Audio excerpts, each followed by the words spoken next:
You know what I love? Sports. Love sports. Sports. When It comes to Texas A&M. Where are you getting this information? Let me tell you. Welcome to TexAgs.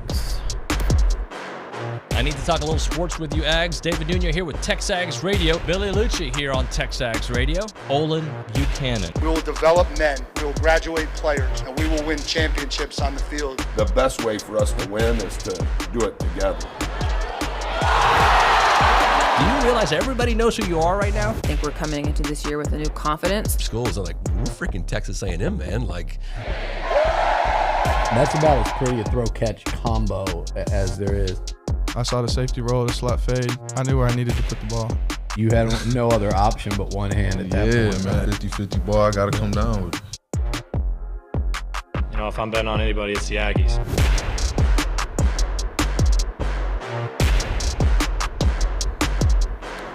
Never in my wildest dreams would I have thought John Calipari could leave Kentucky for Arkansas, but here we are, TexAgs Radio, presented by David Gardner's Jewelers, Rollo Insurance Studio, Go Hour, presented by the Warehouse at CC Creations. We don't begin with that. We begin with a little Aggie baseball, who did lose yesterday, but 3 straight series wins. They're chugging along, my friend. Yeah, they won a road series against a ranked opponent.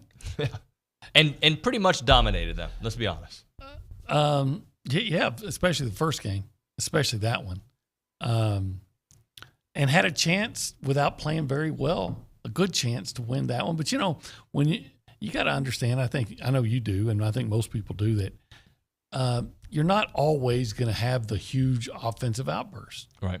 Some days you're just a little bit off or whatever. Brady Montgomery's human, by the way. Right. First time all season he hasn't homered in a away he's park. Terrible. He's terrible.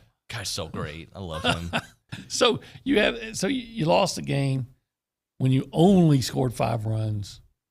And you played catch up on the road to a ranked opponent.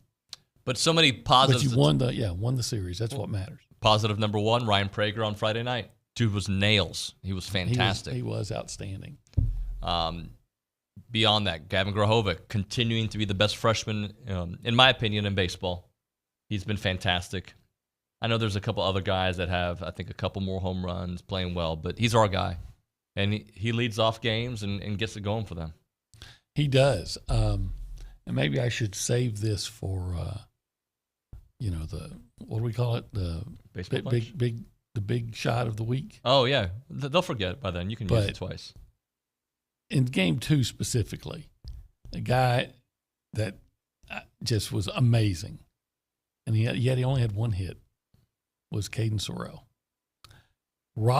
In the first inning, robs the guy of the home run to lead off the game. Yep. The second inning, turns a base hit that I thought was going to be a double, and he throws the guy out at second. Here's the play. It was SportsCenter's top play.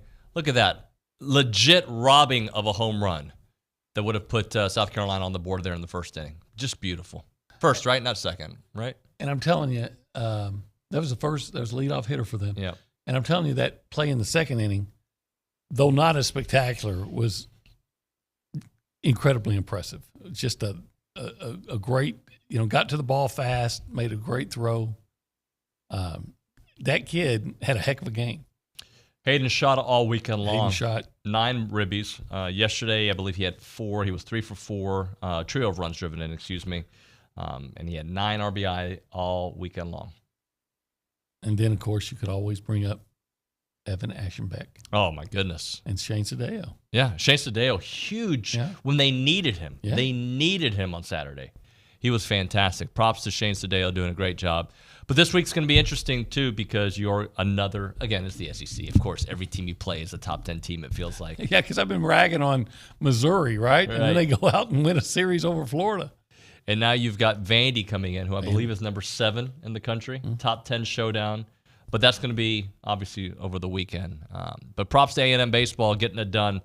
Any other name? Jay Slavilet got his 14th home run. It felt like it'd been maybe a week since the home run. I don't know how long it'd been, but it felt like, for his standards, it had been a little bit of a while, and he delivered. Yeah, when he gets a single, you're like disappointed, right? How stupid is that? Yep. He only got a base hit, and he's been hitting the ball well. Justin Lampkin did not have his best stuff yesterday. No. He's been really good for them. So, and it's like Prager. I think Prager a week ago struggled and then came back and pitched the gym. So yeah, it's over the course of a long season, sometimes you're not going to be, at your very best, and it happens. Another name to bring up, I think, is Brad Rudis, who continues to just be somebody you can depend on, right? Like we call Evan Oschenbeck Mr. Dependable, but I mean Brad Rudis is having a really solid.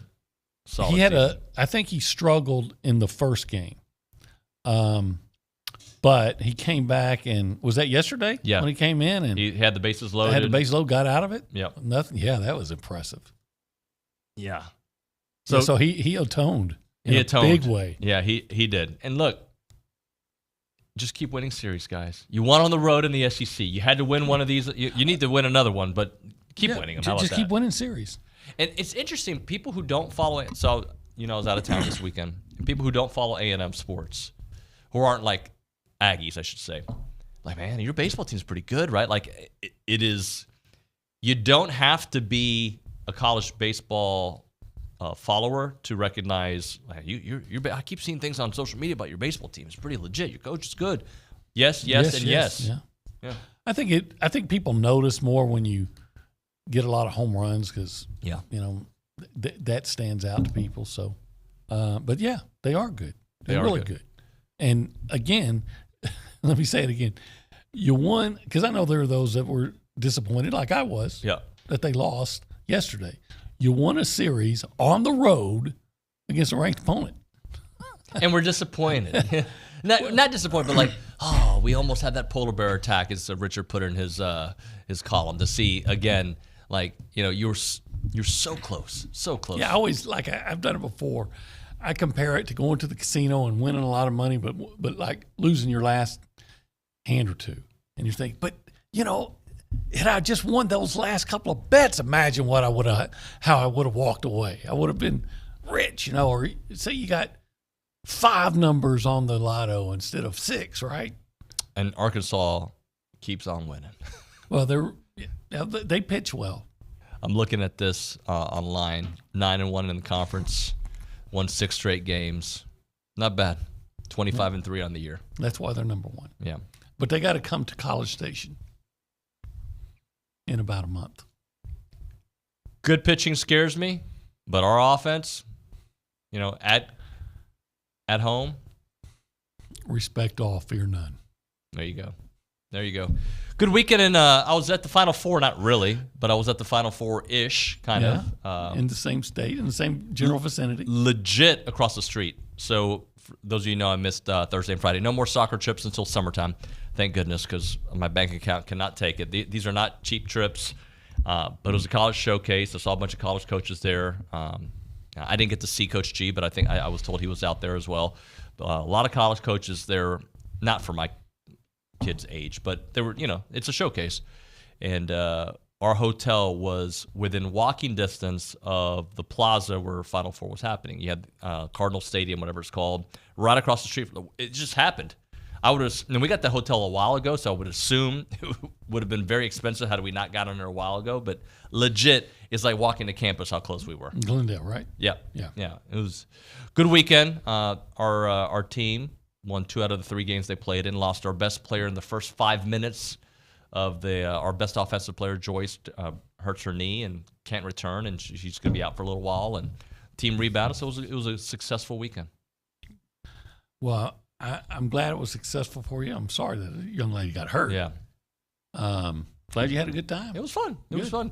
Those road trips, though, first off, I like the East Coast time change more than I like the West Coast time change because my body clock does not get adjusted easily. Like when it's, I go to bed early, right? Yeah. Well, 7 p.m. there when I want to go to bed. Like on a Friday night, I'm like, I'm getting tired. And the other parents are making fun of me. But it's like, I'm tired. And we got solar eclipse later on today. I'm supposed to be excited about this. It's gonna be dark. Yeah. I mean, I don't know about you, but I've noticed it get dark like 5 o'clock, 6 o'clock, 7 o'clock. Like every day of my life it gets dark, so I don't get too. I do excited. remember in the 80s. I don't remember what year it was. I was in elementary school when Halley's Comet came by. I'm going to say, you want to fact check me on that? I think early 80s, Halley's Comet, the last time it came by. And I remember it being very similar to this, a spectacle. You had to go outside and watch it. I believe it. I saw it. And in my mind, I think I saw it. Who knows? I was maybe 7, 8 years old. So I do want to go outside and look for 5 seconds. It's kind of cloudy today, though. Yeah, it's going to affect the whole thing. It's going to be dark. Irma brought some special glasses. Told me, like they look like those 3D glasses. You're going to look? You're going to go outside and watch? Quite frankly, I'll be honest. I forgot about it until she said, "Hey, I got these glasses here today." I'd forgotten that it was a thing today. Was it 86, David? That sounds about right. It sounds about 10 years old. Yeah, so the next time Halley's Comet's coming back is in 2061. 76. I don't think I'll make it. I don't think I'll make it. I might not make it. I think I'm going to make it. All right. I'm fairly confident. Okay. I don't know, it'll be 85. I don't know. We'll see. Yeah, you'll probably have to skip a workout to go out and watch it. And I'll catch it on Twitter. I'll be fine. Okay. I'll find it later. Well, but if you find it on Twitter, does that mean you didn't? I mean, you just want to be alive for it. You don't want to see it. I'll check it out. I don't know. I don't really know. Yeah. But there's moments like this we do, like in terrible moments in American history, and also like cool moments you just remember. So you said 2061? 2061. 76 years. And I was born in 61, so that would mean I'd have to be 100, right? I'll come visit you at the old folks home. Yeah, I don't think I'll make it. I hope I do. I hope I do, but if we fix that diet, I think you'll make it. Yeah, I don't think I'm going to make it. Yeah, you're right. Now that you mention it. All right, let's go around the room. If you want to be a part of the conversation, you can do that. 979-693-1150. You can call us up on your thoughts on Aggie baseball. We've got some college coaching changes. We've got the Final Four we're going to get into here in a moment. By the way, that's Coffee Talk presented by TexAgs Coffee. Beat the hell out of mornings by going to texags.com/coffee. All right, what time is the solar eclipse happening? Like 1:30? It's supposed to be like 1 o'clock, yeah. 1 o'clock, okay. All right, so texter number 1 for the free coffee? Is that? No, I think you got a texter number 8 because today's the 8th. Okay, texter number 8. 979-693-1150. Write the word coffee. We're going to hook you up with a free batch of TexAgs coffee. Let's go around the room and say hello to Nick Savage behind the glass. Nick, good morning, buddy. Howdy, good morning. What's up? Happy to have you back, David. Thank you, sir. Missed you guys. Yeah, I think it's the funniest part about the eclipse is it's supposed to be like, the first time this has happened like, 30, 40 years, and then it's cloudy and rainy, and so no one will be able to see it. So that's funny. But going back to baseball, well, first of all, Diamond Sports for A&M this week. Awesome. Softball. How about that? Softball getting the series win over Kentucky. Just came up short on that Sunday game on the sweep, but they're sitting in third place in the SEC right now, so they're killing it. But Aggie baseball, we heard Bronny say it all week, like when it comes to hosting a regional, possibly a super regional, when it comes down the line, you got to win road series. They get their road series win. You got to get sweeps. They did that last weekend against Auburn. So, I mean, if they can pick up another road series win and maybe another sweep mixed in there, they're going to be looking pretty good. They are going to be looking good. Look, what I like about this, OB, and I think you'll agree with me here, is regardless of how many series they win, it's like all these little tests, to me, just build your case for me to feel more confident when regional time comes, super regional, right? Like you keep being battle tested. It doesn't guarantee anything. We learned that with Tennessee a couple years ago, but you're battle tested. You win against SEC opponents. When you take on these other conferences, you feel much better about your chances. Well, yeah, I love what I've seen from A&M out of conference. Yeah. I'm of the mind, look, and I'm going to acknowledge it. I'm not on the baseball bunch, so I don't know. I'm not an expert on baseball by any means, but it would seem to me that if you could win 20 games, that's 667 percentage, and you go 20-10 in conference play in the SEC, you're hosting. Yeah. So, if you can just keep winning your series, keep winning series. Just stack wins on wins, baby. Yeah, stack wins on wins. Let's go to the Angry Elephant News and Social Center. That's where we find Matthew Dawson, who's piped in a couple times this morning. Aggies gather at the Angry Elephant. Matthew, what's up, buddy? Good morning. This weekend was a pretty big weekend all around for Texas A&M sports, but it's also a big week coming up.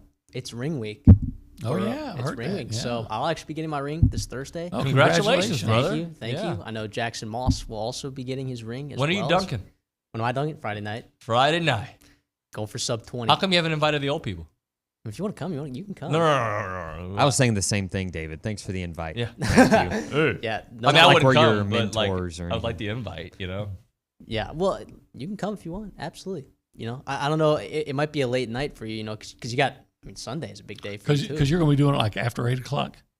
I'll be doing it probably 9:30. Yeah, just DVR it for me. I'll watch it later. All right, no problem. I mean, hey, Gladiator Dash is on Sunday, David. Are you Is ready? that this week? That's this week? I haven't signed up yet. Uh-oh. Well, doesn't TexAgs, don't you guys have tickets? Yeah, but I'll sign up. Is this week? It's this week. Bless. Yeah. Hey, I believe in you, David. I mean, I'll be fine, but I mean, it's not like we're going to die, I hope. You'll be all right. Is there shocking in this one? I forget. There's not, right? Or there is? Shocking? What do you mean? Like when I did the Tough Mudder, there's like a little area where you run through and they shocks you. And like, I don't think there's any shocking going on, but there's some obstacles that certainly are going to require. Why would they do that? Because it's like, I don't know, like military training. To be ready for it. You never know. Okay. Obi, I would be worried about you if you got shocked. Oh. They have to shock your heart back. I'd be shocked if I just got out there. Yeah. Have you seen what's in the raffle, David? No. There's a raffle? I mean, yeah, there's grills. There's free flight vouchers for Southwest Airlines. Okay. There's $1,000 gift card to HEB. Okay. I mean, and you can get like, I think it's like $20 to buy. It's this weekend for real? It's this weekend. God bless Nuño. I didn't usually I put stuff on my calendar and I train for it. There's been zero training. David, these obstacles aren't crazy. You're going to figure out. We always say it's a race that anyone can start and everyone can finish. Huh. Who can win, though? Is there a time? Are we keeping time?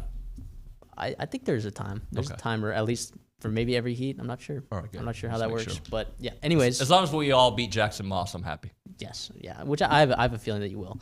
So Aggie sports this weekend, swim and dive. Important news. I'm sure Billy will touch on that with the retirements of Steve Boltman.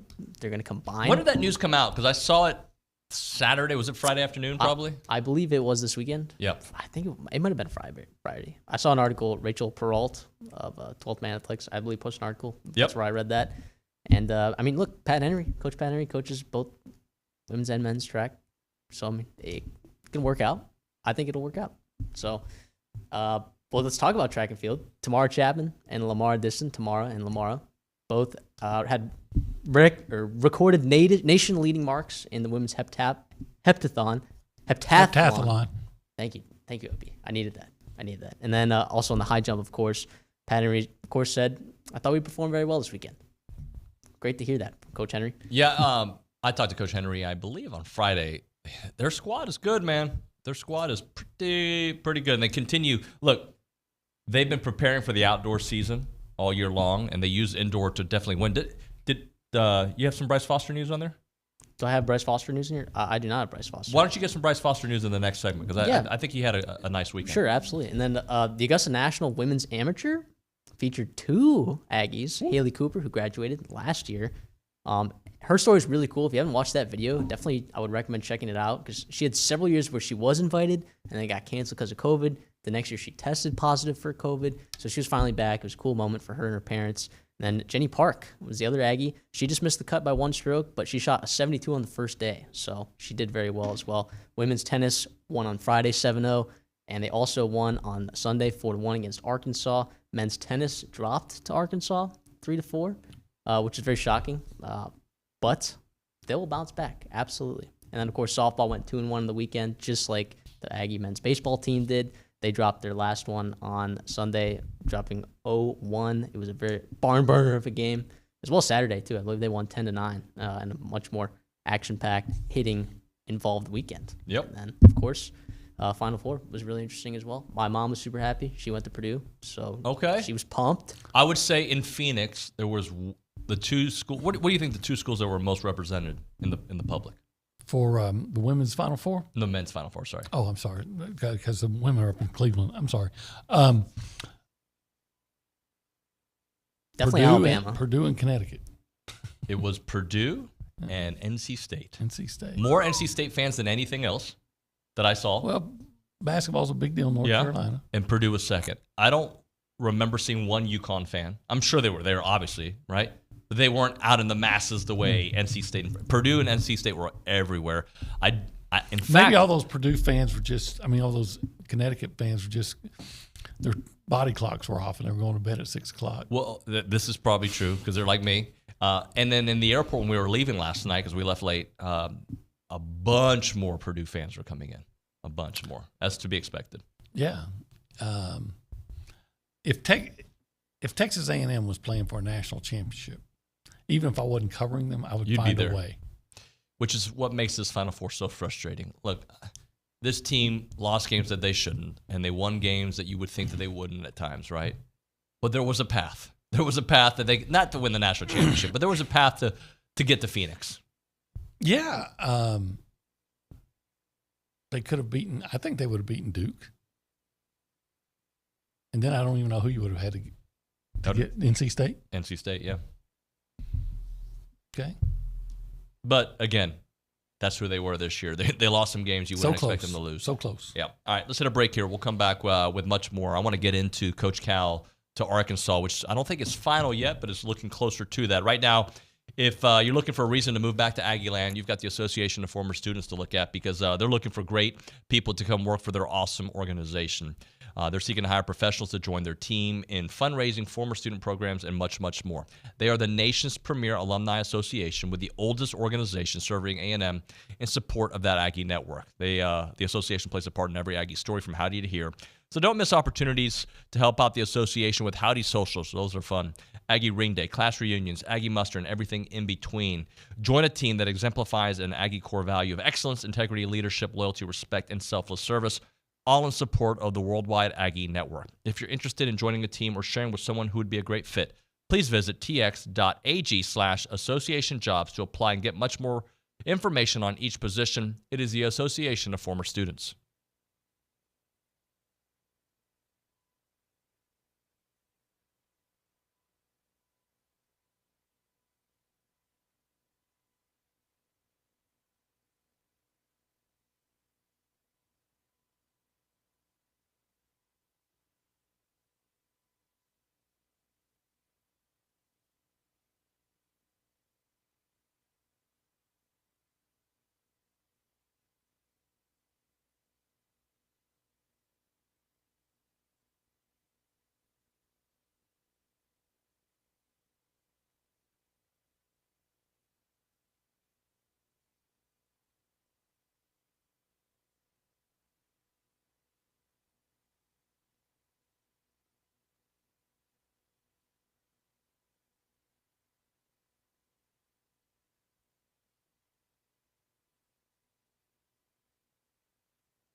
And we're back here on TexAgs Radio. We are presented by David Gardner's Jewelers. We're here in the Rollo Insurance Studio. It is the Go Hour presented by the Warehouse at CC Creations. He's Olin Buchanan. I did not say that. We just started talking. I'm Olin Buchanan. And I'm David Nuño, if you guys didn't know. I sometimes prefer the podcast just chatting. But, we're a professional show, so sometimes I got to do some intros. Okay. I believe Matthew Dawson at the Angry Elephant News and Social Center is going to update us on Bryce Foster, who had a good weekend. Absolutely. I mean, the track team on the last day itself won 13 events, and that would include Bryce Foster throwing a 17.95 meter shot put, which, is not his best. But he was throwing that around this time last year. I think in last year's meet, this exact same meet, he threw 17.98, which was good enough for first. Doesn't it come out to be about 56 feet, 55 feet? 58? Yeah. 58? You're right there. OB knows his metric system. Absolutely. So we'll see him start throwing like 18, 19 come around late April, May.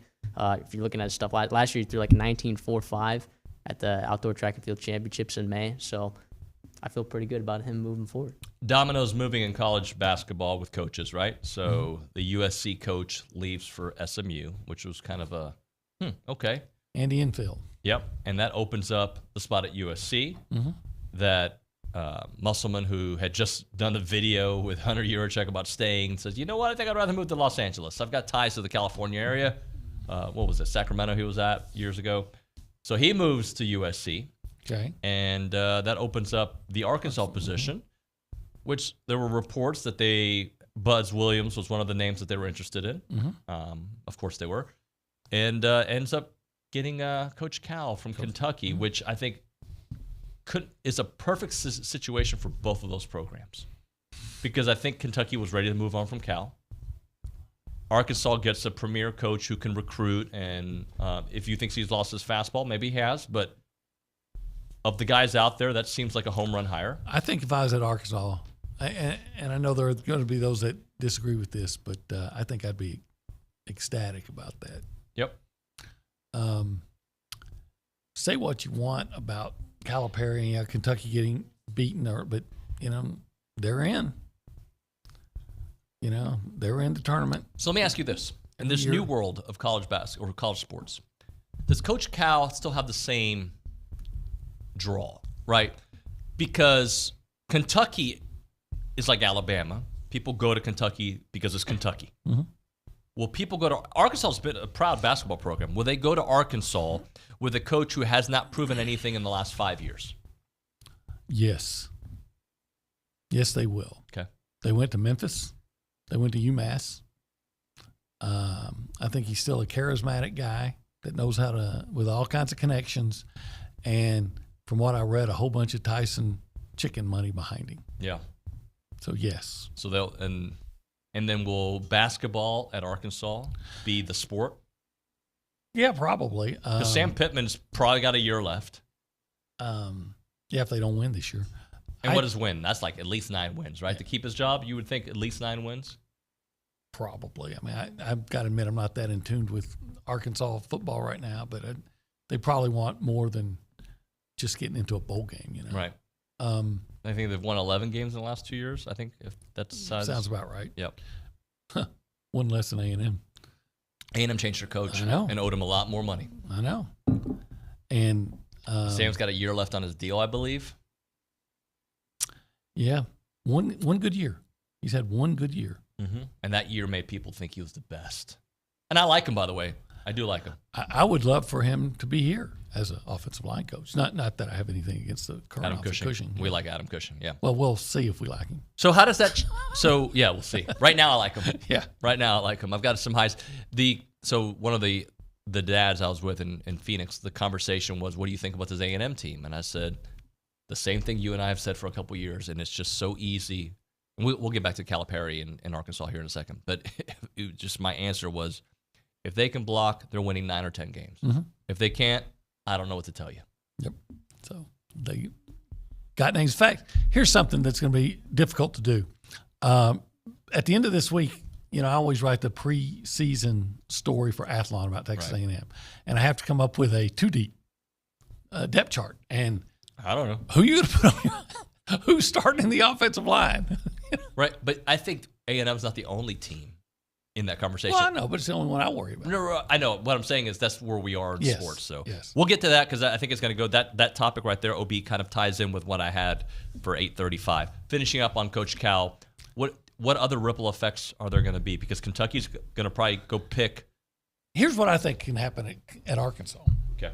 I think you'll see him get more of the I think he'll still get a lot of those, top-rated 5-star freshmen that are going to be one-and-dones. Yep. And probably, I'm guessing, keep more guys that are going to play 2 or 3 years as well. At Kentucky, you take them all because you can get them all. Can I read you what CBS has? I think they'll be better off with having some experience to go with that talent. But yes, please. CBS, Billy Donovan. Going to. Yeah, these are some candidates, coaching candidates. Billy Donovan, Rick Pitino. No, I wouldn't do that. Nate Oates. Okay, I'd do that. I'd consider that. And Dan Hurley. All those guys. If I was a Dan Hurley, why would I leave? I'm about to win potentially my second championship tonight. Yeah. Unless it's just a ridiculous difference in how much I'm getting paid. Man, Billy Donovan. I mean, if he would be interested. It's been 10 years. How long has it been since he was in the college basketball? I don't like care. 15? You still take him? Yeah. Okay. And then who else is the other one you said that I like? According to CBS, Nate Oates. Oates. That's a no-brainer right there. I think he's. Yeah. Yeah. So, yeah, a lot of interesting Kentucky's names. going to have a. They're going to get who they want. Right. And then what happens? But there's another ripple effect. If one of these big name coaches leaves, then these programs that are big programs will replace it with another name. Now, right? what's Billy Donovan doing these days? Is he in the NBA? He's coaching the Bulls. The Bulls. Coaching the Bulls, Alex Caruso. Well, I would say. I know that you know about the Bulls. Yeah. I would say going to Kentucky would be a step up. Yeah. Yes. Yeah. Well, so what happens though? Since you don't have Jordan. If Kentucky does not get a guy an A+ hire, is Kentucky a football school? No. But do you remember that argument though? Remember Mark Stoops got upset about John Calipari saying it was a basketball school? He was upset, because he just don't, you're dismissing us then. John Calipari just should have said something like, hey, we deserve this, not we're a basketball school. But yes, I do remember that. But I think he apologized. He did, and by the way, Mark Stoops tried to leave. He did. No, but I didn't really want the job. But that's a clear upgrade though, right? I mean, Arkansas, that we would say at best it's a lateral move, but that'd be like you're saying. You're saying Arkansas to Kentucky is a lateral move? Well, no, it's an upgrade. From Kentucky to Arkansas. But you think that's an upgrade? I think Arkansas to Kentucky is an upgrade. Yes. From Kentucky to Arkansas, I think for a coach, tell me if I'm right here, a coach like Cal it doesn't matter. It's quality of life. It's how much commitment, how much money is available for you and for your NIL. SEC basketball still. I mean, they're gonna and it's a rabid fan base, but it's not I started to say, but it's not a psychotic fan base, but it's Arkansas. It's kind of psychotic. Proud basketball program, though. It is very proud. All right, let's hit a break here. We're going to come back with some football to get into. The future of medicine is here, guys, at QC Kinetics. They are the nation's leader in the most exciting revolution in pain management we've seen in decades. And if you haven't done it, you're missing out because you're going to feel better and getting back to your normal life. It is called regenerative medicine. And if you're tired of pain everywhere, right, achy joints, wherever it may be, if your joint pain is keeping you from doing what you love to do, jump rope. OB loves to jump rope. He does it every Wednesday. You need to call QC Kinetics right now. Surgery, steroids, drugs, these are no longer your best options. No more. You don't have to do those anymore. Regenerative medicine at QC Kinetics is changing your life with innovative treatments that deliver lasting results. We're talking about natural biologics using your body's own power to repair and restore that damaged tissue. And they're under the leadership of the National Medical Director, Dr. Mitchell Scheinkup. Dr. Scheinkup is a pioneer in this field with 20 years of clinical work and tons of research. And he wants you feeling great, once again, with a needle, not a knife. You don't want to have that pain with a knife. Call a great place, QC Kinetics, to learn more about some exciting options. Here's the phone number for you, 979-452-6000, QC Kinetics, 979-452-6000. That is 979-452-6000.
Greetings, TexAgs Radio, presented by David Gardner's Jewelers, Rollo Insurance Studio, Go Hour, presented by the Warehouse at CC Creations. Let's go to the Angry Elephant News and Social Center. A couple questions have popped in here on the program. Matthew Dawson.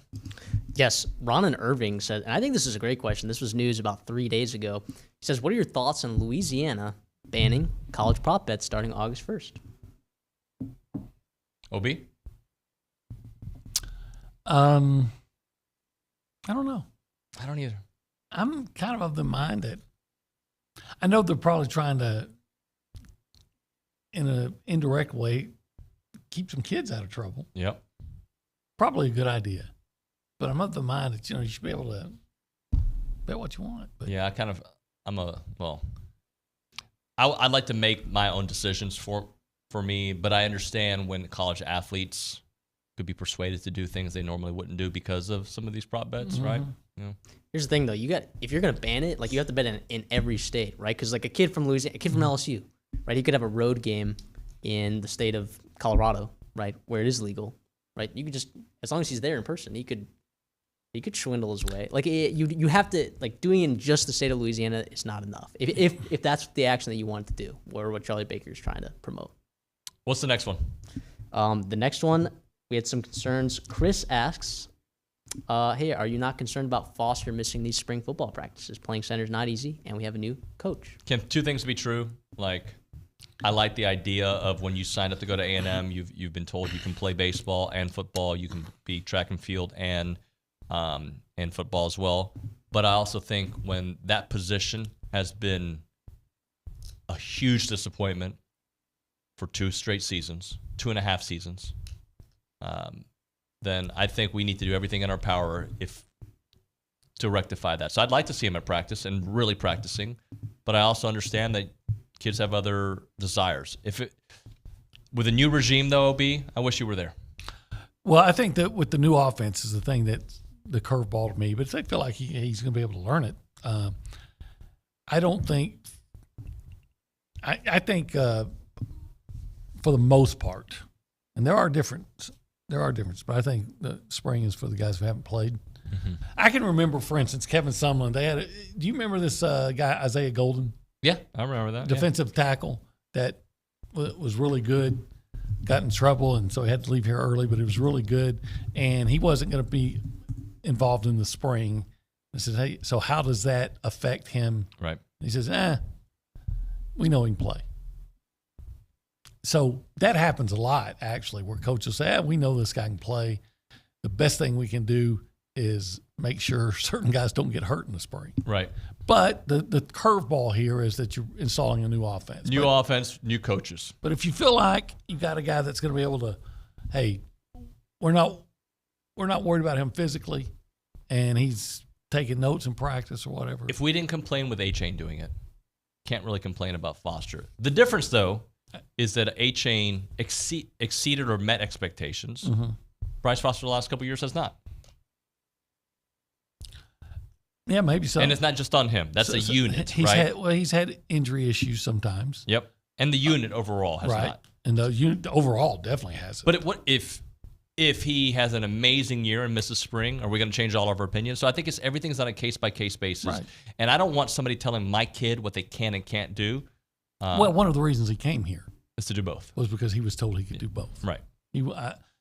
Had A&M said, well, you can only do he would have gone somewhere else. Football, he would be at Oklahoma. Yeah. Hey, so you were talking earlier that you're trying to figure out, and maybe we'll save part of I wanted to talk about Greg McElroy's thoughts on A&M football, but to kind of at least preview it a tad bit, you talked about your Athlon article coming up. It's difficult to think of too deep in certain positions. It really is. And those positions would be on the offensive line. That's a big part of it. Yeah. Defensive line, maybe not so much. You know Scorton's going to be a starter. Yeah. But Shamar Turner's going to be a starter. I think DJ Hicks will be a starter. Shamar Stewart? Shamar, maybe. Right. I may have to look closer at that. Cornerback? Today, I would put Tyreek Chappelle. I put Tyreek Chappelle and Will Lee. Yeah, today. Acknowledging that I have not been out at practice yet. Yeah. So at some point, my hope is that Des Ricks takes this huge step from freshman year to sophomore year from what he did at Bama to here, and he becomes the name that we see. What I will probably do, because I need to turn this in Friday, Thursday, I'll probably call Billy Liucci and say, Billy, help me out here, buddy. What do you think? Right. But it isn't like there are certain positions you feel pretty like I think quarterback we feel pretty comfortable there. I would put Connor Wigman first and Jalen Henderson second. as a backup. That's what. And then Marcel Reed not too far behind that. Right. Huh. Right. That's what I would do. Uh-huh. And then running back. I feel like Colin Klein's first name that came out of his mouth when we asked him Reuben Owens was Reuben Owens. Yeah. I think I would put Reuben Owens first. Yeah. I think. Tight end. You think Donovan Green's probably number one with there? the Fresno kid second. Yeah. Just because I've seen Donovan Green do good things here. Wide receiver. Wide receiver. I'm going to put Moose Muhammad. I'm going to put Noah Thomas. I'm going to put Ja'Day Walker. Ja'Day Walker. Yeah. Those are my three starters. Then I got to come up with the backup. Micah Tease. Jabari Barber. Don't tease me, Micah. Right. The kid from Louisiana Tech. Yeah. Cyrus Allen. That's right. So yeah, I think the offensive line.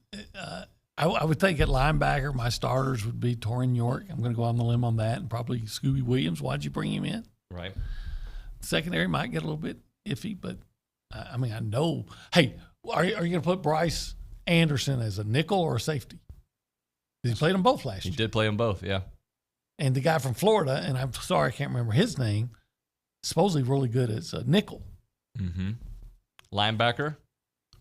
Well, I'd probably put Scooby as the other one. And Torian. And Torian, yeah. Yeah. Did I just say that? Well, I'm just saying, like, there's still the backups. I'm sorry. Yeah, the backups, yeah. There's Alex Howard's in there Alex as well. Howard, right. Alex Howard and one of the – who else would put? The kid from College Station. Uh-huh. Chase Johnson. Chance Johnson or Damian Sanford. Or Sanford, another name, yeah. And then you get into the secondary, and you got Dalton Brooks. He's going to be – all those freshmen that struggled last year will be better as sophomores. You would hope. I guarantee it. Well, and look, again, different culture, different expectations, different leadership to me will result in different – 100% different results. I think so. The games won't be played like – the one thing that I'll give Jimbo, I will give Jimbo this. For some reason, you were in every game, no matter what. Right? Like every game, you had a chance in the fourth quarter pretty much to win. Pretty much. Yeah, I'm trying to think which game. Miami, you had a chance even though you lost by a couple scores. Every one of them. Every game. For 2 years? Was there one game that got out of hand? It seems like there was, but I can't remember it. Mississippi State got a little out of hand, but you knew you were in that game. Yeah. On the road, Mississippi State 2 years that ago. Got pretty bad. Yeah. Yeah, well, you had a lot of talent to work with. Every Ole Miss game comes down to a possession. Comes down to you having a chance with the ball. There's an old saying. I don't know if you've heard this, but they say, close games are won on the sideline. So do with that what you will. Well, what's that? Ask Mario Cristobal. Dawson's mic is not on. That's true. That game. You remember that one? Yeah, the Georgia Tech game. Yeah. Where, just buffoonery deluxe. And then also Haynes had to make some plays. Yeah, but you would have put him in a position where Georgia Tech never would have gotten the ball again. Right. And that's fireable, on-site fireable to me. Yeah. He did it at Oregon, too, against Stanford. I think we talked about this. When that happened, I think we had a Monday show where we talked about this. Yeah. I mean, at least he never blew a 34-point lead in 17 minutes, Oh, don't mind. Why do you got to bring that up? Because I was there, and whenever I start thinking about bad coaching moves, that always comes back to, again, I always say, all you had to do, Kellen, don't even get out of the huddle until you see me drop my arm. 10 seconds left on the play clock, I'll drop my arm. Hey, so let me just read this before we hit a break. What's what on the YouTube page? Cal's 65 years old and hasn't won in over 10 years. This hire reeks like it may turn into another Jimbo hire. That might. It might. I still think it's when you lose your head coach and Eric Musselman, and there's a possibility to bring in a Hall of Fame national championship coach, you swing for that.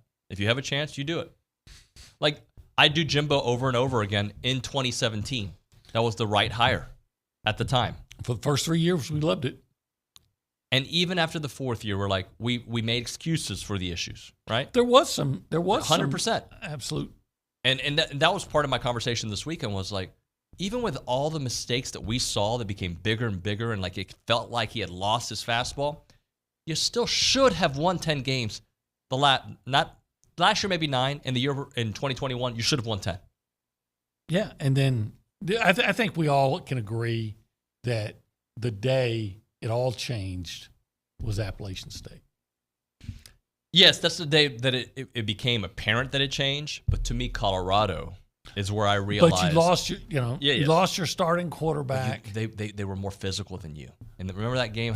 But don't you remember how many times they looked like they're about to score, and then Calzada just.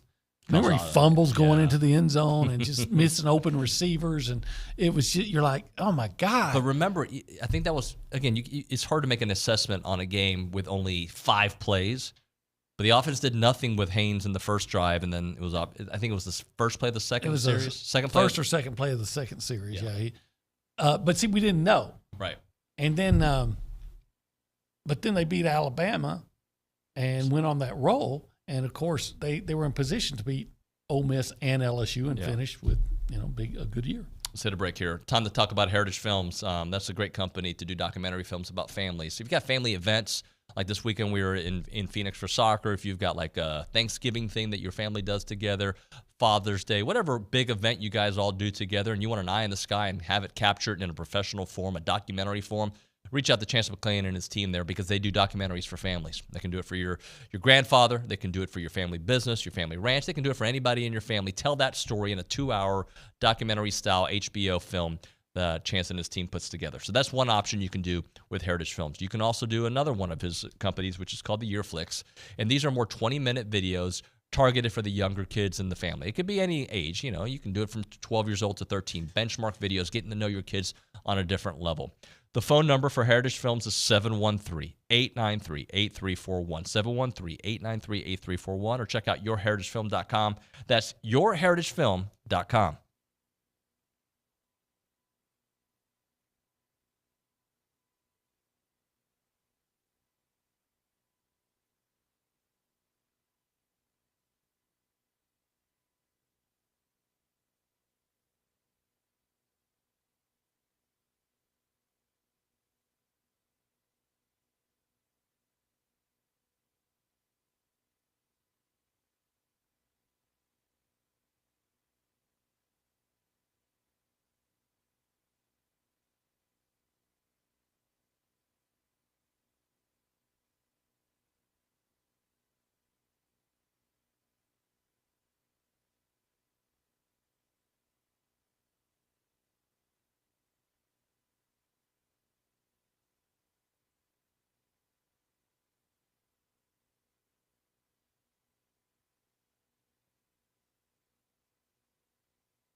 trending on my Twitter, Bruce Pearl to Kentucky.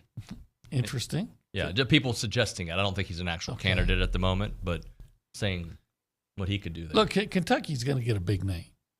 That program does. That's what they do. They took Tubby Smith away from Georgia. They took Billy Gillespie away from A&M. Eddie Sutton away from Arkansas. That's so right. Here's some payback for the Hogs. Did you see that Morgan Wallen got arrested? I did. For threw like a drunken chair revelry. Yeah, he threw a chair and off of felony charges. I bet you I know where they were. Yeah. There's a place right across. It's like a third floor thing. It's right across from the Bridgestone Arena. He probably got liquored up, was having too much revelry, threw a chair off, and you might hit somebody. You might, yeah. He gets. I feel like he's been in trouble before. He's got some other issues. I'm I feel all like for having a good time, but you can't do something that might hurt somebody. What if that's your grandmother under there? Oh, bro, what is Grandma doing? It's out there having a good time. Well, this is true. Is it after 9? You know what? Can't be me. I've been known at my age. I'm grandpa age to be out till 11:15, maybe even 11:30. Especially when the Rangers won the World Series. Heck yeah, that's right. I remember that. Shout out to Rusty. All right, we're gonna hit a break here. Obi, thank you, sir. You bet. When we come back here on TexAgs Radio, we'll talk with Jim Schlossnagle and also Ryan Brauninger. We'll get to that, talk some more Aggie baseball. Of course, Billy Liucci in the 10 o'clock hour. You're listening to TexAgs Radio presented by David Gardner.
All right, we're back here on TexAgs Radio, presented by David Gardner's Jewelers, Rollo Insurance Studio. Ryan Brauninger's here in studio with me as we talk baseball for the next half hour. Let's go to the hotline. Jim Schlossnagle joining us after A&M's third straight series victory. Schloss, good morning, sir. How are you? Doing well, guys. Good morning. How are you all? Doing wonderful. Thanks for joining us. First off, obviously, the grind of the SEC continues here. Another great series win. Just your thoughts on how the weekend played out. Yeah. I mean, I thought if you'd have told us before we got on the plane we were, going to win the series, probably would have said, I'll take it and head to St. Thomas. But no, I thought we played well. I thought Prager, after the first inning, did a really nice job. He didn't get that great of a start out of the gate, but then a sign of a good pitcher is he really found his stuff. He found his pitches and gave us a great chance to win. I thought Tanner did a nice job. Just had some bad luck. Couldn't finish off a few hitters, and it was a short stint. But really excited for Tadeo in that middle game. And Aschenbeck was Aschenbeck in both games. And then yesterday, Lampkin threw a ton of strikes. They just made him pay for some bad pitches, and I thought their lefty did a great job early, kept us off balance, had 3 pitches going. He hadn't thrown his changeup much, so obviously he featured that as a starting pitcher. He threw some really good ones. Just unfortunate that we couldn't get the one more big hit, but we'll take it. This league, as you've seen, is crazy. And we just got to keep pressing forward. We got another week of playing some really good teams. Hey, Coach, the gist of my article that's going to come out today was the old coaching phrase, you either win or you learn. And so on Sunday, I think we're learning that this team's – it's not just talented, right? Because it would have been easy for y'all. Okay, we've won 2 games. We've won the series. Now we're down 5 or 6-1, whatever it was in those middle innings. It would have been really easy to say, okay, let's get on the plane, let's get home. We've done our job. But those kids, they're starting to show they've got something to them now. Yeah, they really – I think we've showed that before now, obviously. But there's never panic. We're just guys just keep playing. It's a good mix of a professional baseball approach with college baseball energy. And I'm really proud of our team for getting back in the fight. We had plenty of opportunities for them to blow it open. And so whether it be Rudis making pitches or Chestnut making a catch, we just couldn't get one more swing. And so I feel good about that. And then, you win a series on the road in the SEC, and Braden obviously had a good weekend, 5 hits, but no RBIs and no extra base hits. You got to you got to look at that and go, man, you got to feel good about the depth of your lineup and the overall production. 100%.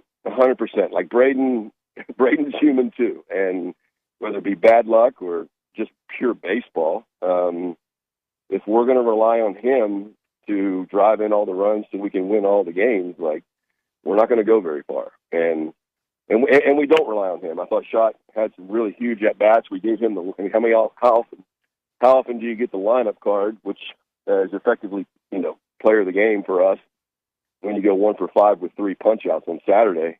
But situational hitting. He had a big 2-out hit, and then he had the runner at third base, less than 2 outs, and he rolled the ball over to score a run. And so I thought he did great. Again, we just, it doesn't taste as good when you lose the last one, right? That's the only thing. So we feel good about it. It was a good plane ride home, and guys are ready to get some rest and play. Obviously, the Caden Sorrell got a lot of run on national media, as he should have for that play in left field. But you can speak to that play. Is that one of the best you've ever seen in your career? But also kind of his continued arrow pointing up offensively and defensively and what it's been able to do for your club. He just has, more depth in the lineup. We wanted to get him a start versus a lefty yesterday, kind of went back and forth as to what to do because Becker is tough on the lefties. But we just like our lineup, and we just been playing well. Caden's doing great. Just he gets to those 3-2 counts, right? And you can see the depth of the counts that a lot of our guys get into, and a lot of times you see the veteran player lay off that really tough pitch. I'm interested to go back and see where some of the pitches were yesterday, relative to the umpire in the strike zone. But he's maturing right before our eyes. He's doing a great job, and going to be a heck of a good player here for a long time. Schloss, let's do a little deeper dive in Shane Sadeo and how important he was Saturday and just the way he battled for you all. I was just, he did a really good job of getting out of that. I brought him in, bases loaded. He threw 2 strikes, and then that little left-handed hitter Jackson had a tendency, he chases out of the strike zone, so we threw him a little breaking ball, and it didn't get out of the strike zone, and the guy smoked it, and he made that awesome catch. On the video, it looks like Ali may have been able to get to that ball too, but then he settled in, and he's got his changeup going, he's got his little cutter and slider going, and he gave us length in the middle of the game against their team, which is significantly better against right-handed pitching than they are left-handed pitching. And so he allowed us to get out without having to use action back until, once we got to the 8th inning, then it was a pretty easy decision beyond that. So super proud of Shane. He can pitch in any role, and so he's obviously real important to us. Hopefully, I think we're getting close to getting Wanting back. He's supposed to throw either in the game tomorrow or this week, or in a sim game type thing. If we can get that and get him back, who knows how he'll be when he gets back. But if he can get back and be serviceable, at least as a reliever out of that bullpen, then that'll take a little pressure off of Shane and Evan. Yeah, and Coach, your decision yesterday to go to Weston Moss out of the bullpen once you got through Lampkin, was that just kind of you want to see if you could ride the heater and the confidence he had from that Auburn series? Yeah. I mean, we were obviously we didn't have any lefties we were going to pitch in the game, and so Weston had been great against Auburn. The thing that he didn't do yesterday that he always does, and Rudis too, and us as a team, we got smoked in the free base war. I think we walked 7, 8 total, 1 intentionally, but I think we walked 7 guys, and just can't do that. And so it's a direct correlation. That's not who we've been this year, but he just didn't throw enough strikes, and then he's fine. I mean, he's not going to be perfect all the time. He made some good pitches too, but yeah, Weston was who we wanted to go to in that spot, and we'll go back to him again when needed. I saw after the game yesterday, Graney strikes out Jace, and he starts barking at the end of a series, and so you run out there and grab Jace. How much of that was in your mind of what happened with Georgia and Mississippi State the night before, and just kind of the mess, the circus that was, in the SEC ruling those guys on those suspensions? Yeah, I'm pretty upset about that because I didn't, coaches, you're watching your own player, and I thought it was a reaction to the umpire. I didn't realize it was a reaction to the pitcher until after the game. And then the umpire said something to Jace about be careful getting a post-game ejection, which we don't want that. That means you have to sit the next game or two. But we had a conversation before the game with the team, Good players learn from their mistakes. Great players learn from other people's mistakes, right? And same thing for teams. And what happened at Mississippi State, it's unfortunate. It's a weird place for college baseball to be. It is tough on the umpires. But, yeah, we had a conversation about, hey, man, if something like that comes up, just do everything you can to stay at the bench and let us handle it as coaches. But everybody's what the officials don't understand is everybody's first reaction isn't to run in there to fight. It's to run in there and break things up. And I think you saw that out of Hunter Hines and some of those other guys who are good kids. So we make these uniform rules in college baseball, and the reason we have to make, or not we, the reason they have to make the uniform rule is things are so different across college baseball, right? So in that game, you had Georgia and Mississippi State on SEC Network or ESPN, whatever it is, and you have all kinds of video. Well, if Central Michigan's playing South Dakota State, they play by the same rules, but they're without the video. So I kind of understand where they have the rule that if you leave the bench, you're ejected. But at the same time, when we do have the resources like in the SEC to review the video, man, they just got to, common sense has to prevail in that. And so I feel really bad for those kids that they got thrown out of the game. They didn't get suspended, thankfully, but getting thrown out of the game, I think Hines and Jordan were coming up, right? So I'm talking way too much about something else, but I just think it's further evidence on the grand scheme of college athletics about the distance between, say, the SEC, maybe Big Ten, I don't know, but the SEC and everybody else in everything. And so hopefully at some point we'll have our own set of rules. Coach, big week coming up. I mean, they're all big in this league, but I know you always talk about how you're part weatherman, and so tomorrow UTSA is supposed to be coming in, but weather on the docket. If you look at any of these weather apps or listen to our local meteorologist not named Jim Schlossnagle that says that potential rain for tomorrow. So what will the timeline look like on potentially making a decision about tomorrow's game? And then the rest of the weekend does look pretty clear for Vanderbilt coming in. Yeah, it looks like a great weekend. Hopefully we'll have some huge crowd with a great program and great team coming in.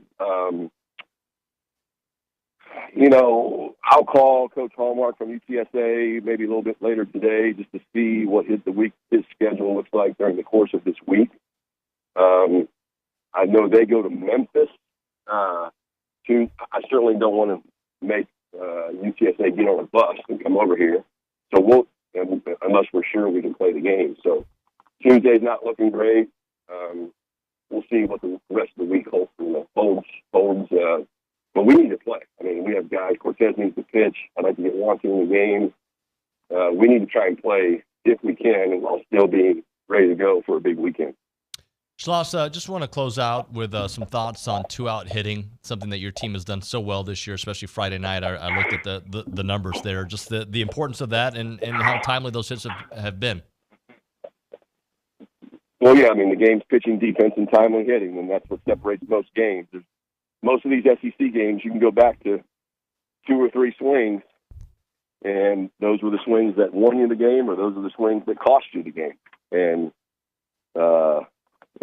we had, what did we have yesterday? I think we had the 8-hole hitter with 2 strikes and the 9-hole hitter with 2 strikes, and we couldn't get them out. It was either yesterday or Saturday. And so, and that's not something you really practice. The only thing you can do is it's all about just making sure that the hitter understands that the pressure's on the pitcher and get your pitch. Don't be in a hurry to hit, and just put together a great at-bat. And if you do that enough over time, then you'll get the hit. But the odds are still in the pitcher's favor. Schloss, thank you so much. Appreciate the updates. We'll talk to you here on Thursday. All right. Take care. Thanks a lot. Kick 'em. Jim Schlossnagle there on the hotline.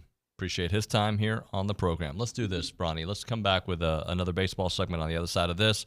We'll chit-chat about what we saw this weekend and go a little bit deeper. Right now, we're talking Caldwell Country Chevrolet. You can find them on Highway 21 in Caldwell. You can find them at CaldwellCountryChevrolet.com. That's the website to get all the deals on there. They put a bunch of deals on there. They certainly do. And when you go there, you're going to see the vehicles that they have, and you're going to see a great selection. And then you're going to get a feel for the pricing, right? But you don't really get the full experience until you go to the lot and you do business there at Caldwell Country Chevrolet, because you're going to see the best customer service around. That is something that they have proven time and time again. You'll see that. You'll also get a great trade-in value, great pricing, and just great customer service that's going to extend beyond the purchase of your vehicle. We're talking afterwards. We'll take care of you beginning, during, and after. That's what they do there at Caldwell Country Chevrolet. And they've been doing it for a long, long time. They've got complimentary pickup and delivery for all of their service customers. It's not a far drive. We're talking 15 minutes, the edge of Bryan to the beginnings of Caldwell. Short conversation away, but you'll see the difference when you step on the lot and do business with the great people there at Caldwell Country Chevrolet. Highway 21 in Caldwell, online, CaldwellCountryChevrolet.com.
All right, we're back here on TexAgs Radio. We are presented by David Gardner Schulers. We're here in the Rollo Insurance Studio, a little deeper into some Aggie baseball with Ryan Brauninger. And you just made a comment to me, which is interesting. You made two comments that exactly describe my feeling this weekend. That, you should be very happy with a series win, and we are. But you really wanted that last one. And also, you learn a lot about this team, the way they fought back yesterday. And Coach Schlossnagle was right. We've seen it quite a bit this year. Reminder maybe, though? But one thing that I think when you watch this A&M baseball team play, the overwhelming thing that stands out is the talent, correct? Mm-hmm. A very talented team. So when you have super talented teams, and I've said this before, I wrote it again today. It'll come out later on the site. But, talent is the cover charge. To get into the SEC winning club in any sport, but and specifically baseball here, to get into the club, you got to pay the cover charge, and that cover charge is talent.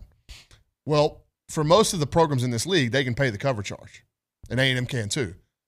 But the collateral, once you get in the club, is guts, right? Is will to win, is backbone, courage, mental toughness. That's where you separate yourself from the other people that are around you. And I think this A&M team, what is being slept on right now, is their toughness. It would have been really easy yesterday for them to get into the 5th or 6th inning, and they're down 6-1 or 6-2, whatever it was, and they've won the series, and things aren't going well for them, right? They played an uncharacteristic game yesterday. Braden gets picked off. They walk too many people. Ali Camarillo makes an error on a routine. You don't see that. You just don't see. It's an uncharacteristic game for this team. Would have been really easy for them to pack it up. All right, let's get on the plane, get back to College Station. That game ends up 9 or 10-1, and nobody thinks anything of it. But they sat in there and they fought. And I thought it was really cool over the weekend that South Carolina, because their women were playing in the national championship game in the Final Four, but there wasn't a lot of people in the stadium, so the field mics, you picked up a lot of the sound coming out of the dugout, and you could hear the interactions yesterday from the A&M dugout amongst the players and coaches. They weren't satisfied. Right. They didn't rest on their laurels. They didn't say, okay, we've done the job, let's go home. They wanted to win.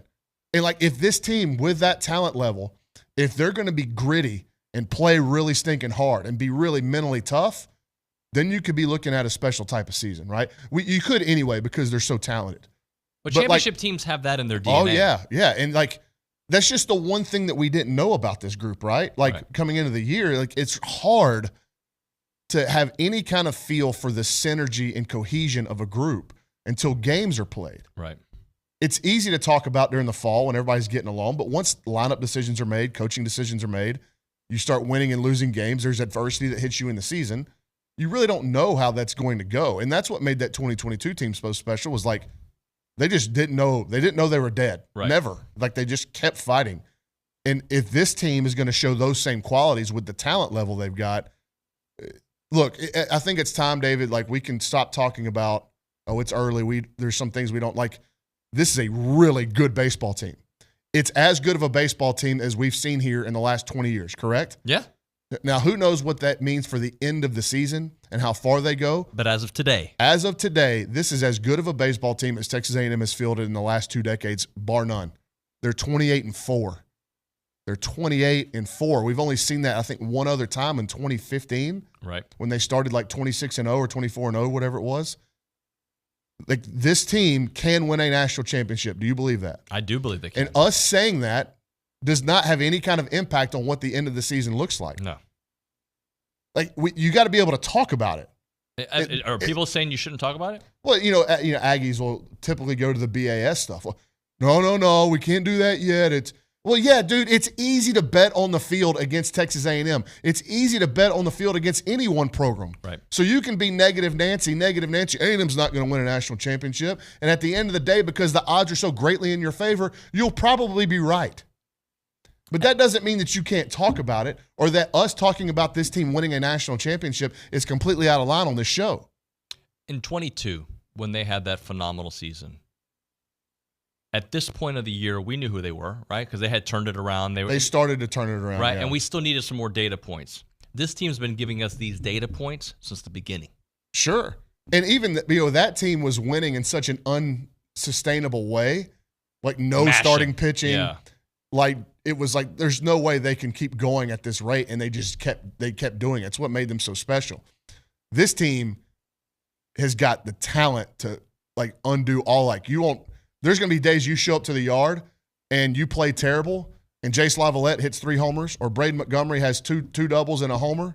Gavin Grahovic, same thing. Like Jackson Appel's got some key hits. One guy will carry you through an entire day if the rest of the team plays bad. Like that's the options that this team has, especially if Burton and Schott are going to keep going the way they are. Because now you're going 6 deep in the lineup, and really Ali's been good, but I'm talking about impacting the baseball, double extra base hits, homers. If they get that through the first 6, so it'll be tough to deal with. About the team in general, but let's go Ryan Prager. Do you feel like you know who he is already? Yeah, and I think because of Prager's mentality, how he's hardwired, it's easy to make that assessment. Like he is going to be pretty consistent. Like you're going to get the same guy every week, and he set a tone on these SEC weekends. Outside of the Florida, he had a bad one against Florida. He may have a couple more bad ones in him, but for the most part, you're going to be in the game in game 1 because of him. And A&M has done a great job offensively staking him to some leads and allow him to pitch with some confidence and pitch with a lead so he can fill up the strike zone and not pick too much and let his elite stuff do what it does. But I think the starting pitching for the most part has been solid. Could it go to another level on Saturday and Sunday or game 2 and game 3? Sure. But it's been okay. It's been solid. The bullpen has been really good. Obviously, Evan Aschenbeck, we got to start talking about him as one of the greatest relievers that we've ever seen here. When he comes into the game, it is pretty much over. But Brad Rudis has been really good. Yes. We've seen an emergence of Weston Moss. If Shane Sadeo got some confidence from that outing on Saturday, it would be massive, massive. Another thing that Jim Schlossnagle just brought up that's pretty big news is they think they're about to get Troy Wansing back. That is huge news, yeah. Yeah, and so not only could Troy, he's started games in his career, both at Purdue and Texas A&M, but he's also another left-handed piece to the bullpen if you need it. Right. So he can do a lot of different things, and I'm sure it'll take a little bit for him to get up to game speed and get lathered up in terms of his body and conditioning and stuff like that. But even if you start him off in the bullpen available to come get left-handers late, it just gives you another option that, if you burn through Aschenbeck and Sadeo like you did on Friday and Saturday against South Carolina, you've still got Wansing down there in the bullpen who can give you something from the left side. It would only add to the more well-roundedness of this ball club. Yeah. And I think that's what we're finding too, is like this team can beat you. Like you want to get in a pitcher's duel? Okay, we can do that. You want to get into a slugfest? We can do that too.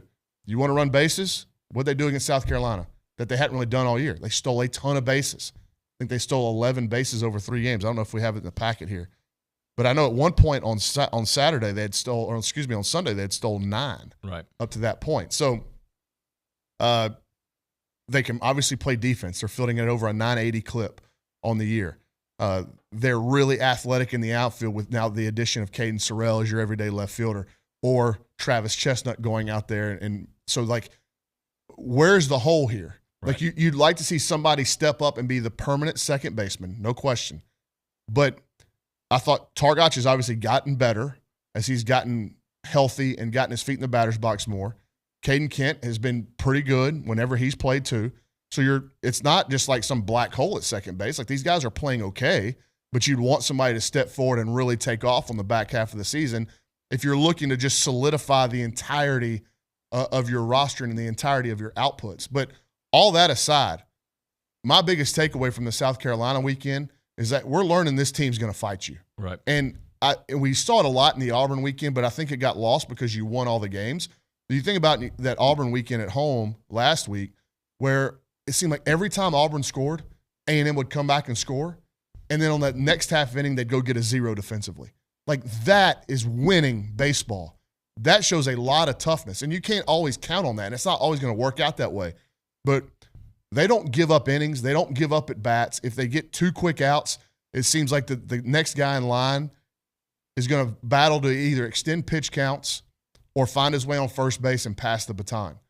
And I learned a lot about this club, I think, yesterday in that loss to South Carolina. So if you had an area of concern, where would it be? it's hard to say. I mean, we're nitpicking here, right? They're 28-4. There's not a glaring weakness. And I don't know. Like, people will get on the base running because they've had some base running errors this year, but then they also stole 11 bases on the weekend. And, like, they've got that in their game if they need it. I just think they need to stay healthy. Staying healthy is the number one. Actually, this is me saying this. This is not, I would imagine this is not the feeling of the A&M coaches or players. I wouldn't mind if tomorrow they got a little rain. You give them some rest. Yeah, I mean, right in the middle of the year, give them a week where they can get their legs under them. Obviously, a massive series this weekend with one of the top programs in the country coming in. It'll be Vanderbilt's now number 6 in the country, and so A&M number 3. And if you're looking for something to do on Parents Weekend in College Station, find your way to Bluebell Park. Look, I've said it a million times, and I'm going to keep echoing it. The 12th man, the fan base, feels like they're taking some kind of ownership of this team and their record, but also their record at home. Like, the 12th man, the fans, y'all have been fantastic.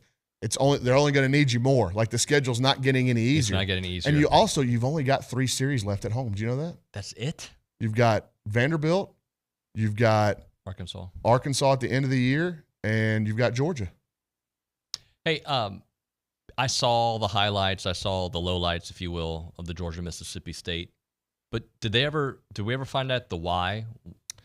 Yeah, so my biggest issue is that I think the on-field umpires actually did a good job, and I was critical of Jeff Head's crew in the moment. What happened was they went to replay for something, and then Birmingham stepped in when they went to replay.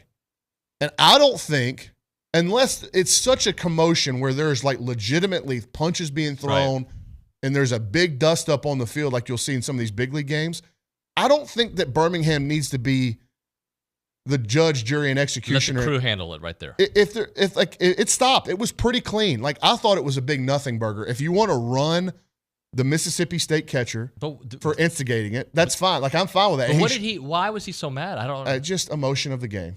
Okay. There was a good relay throw. They were out at the plate. There's no I think just the emotion of the moment took over, and he should have been run, and he should probably serve a couple game suspension. Right. But everybody else that ran in that got ejected, especially from Mississippi State, they were on the field defensively. So you watch Hunter Hines, who's one of the best players in this league, run in, and he's trying to separate people. Dakota Jordan, the same thing, right? You had one guy from Georgia that ran on the field, like, trying to escalate the situation. Yep. He was in a pullover, like a hoodie, so he couldn't identify the number. I would have ejected him too, because he ran out there trying to instigate and escalate the situation. Right. But I don't think that it was like a 45-minute delay because Birmingham was trying to figure out who they were gonna let those guys figure it out on the field and move on. It was nothing until it went to Birmingham. They ejected Hunter Hines and Dakota Jordan. They were already on the field. They went to the plate where the commotion was happening, and you watch them, and they're not doing anything. Right. As a matter of fact, one of the guys they didn't eject was Clayton Chadwick, the second baseman for Georgia, who was right there next to Hunter Hines at the plate, jawing back and forth. Guess what he did in the top of the ninth? What do you do? Hit a go-ahead homer. Oh. And he didn't get ejected. And Mississippi State and Georgia are both playing with pitchers in the lineup and playing defensively. That's how many people, it was over the top, and Birmingham needs to issue a statement that says, we screwed up. Will we ever get that? No. No way. We won't get it. But I thought that was way, way over the line by the conference commissioner's office. Thank you, Bronny. Appreciate you. We'll hit a break. We'll come back with the Association of Former Students. Right now, Milliken Reserve time.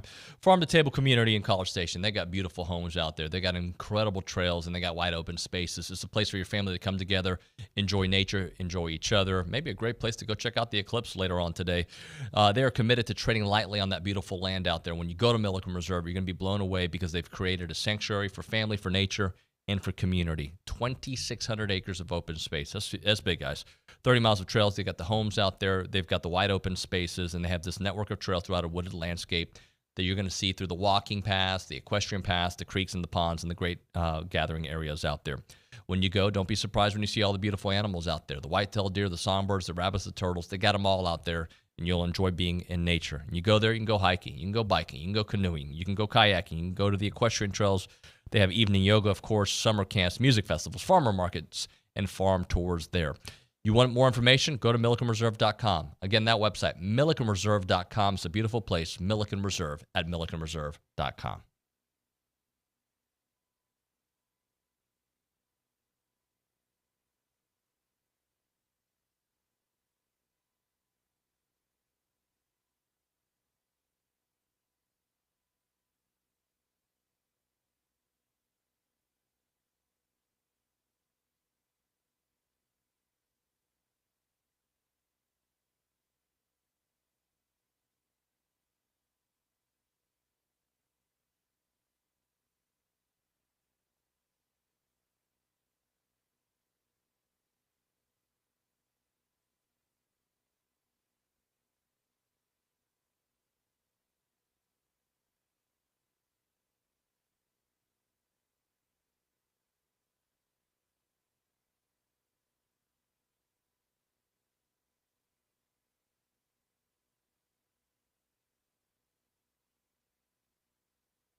We're back here on TexAgs Radio, presented by David Gardner's Jewelers, Rollo Insurance Studio. Time for Around the Association.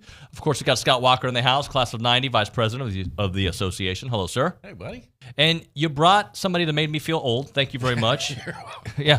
Devin McWilliams, class of 25. Apparently, his dad graduated in 99, same class as me, and I don't think I should have kids almost graduating college, but apparently he's getting his Aggie ring this week. He is. You remember getting your Aggie ring? I do. How many people were there?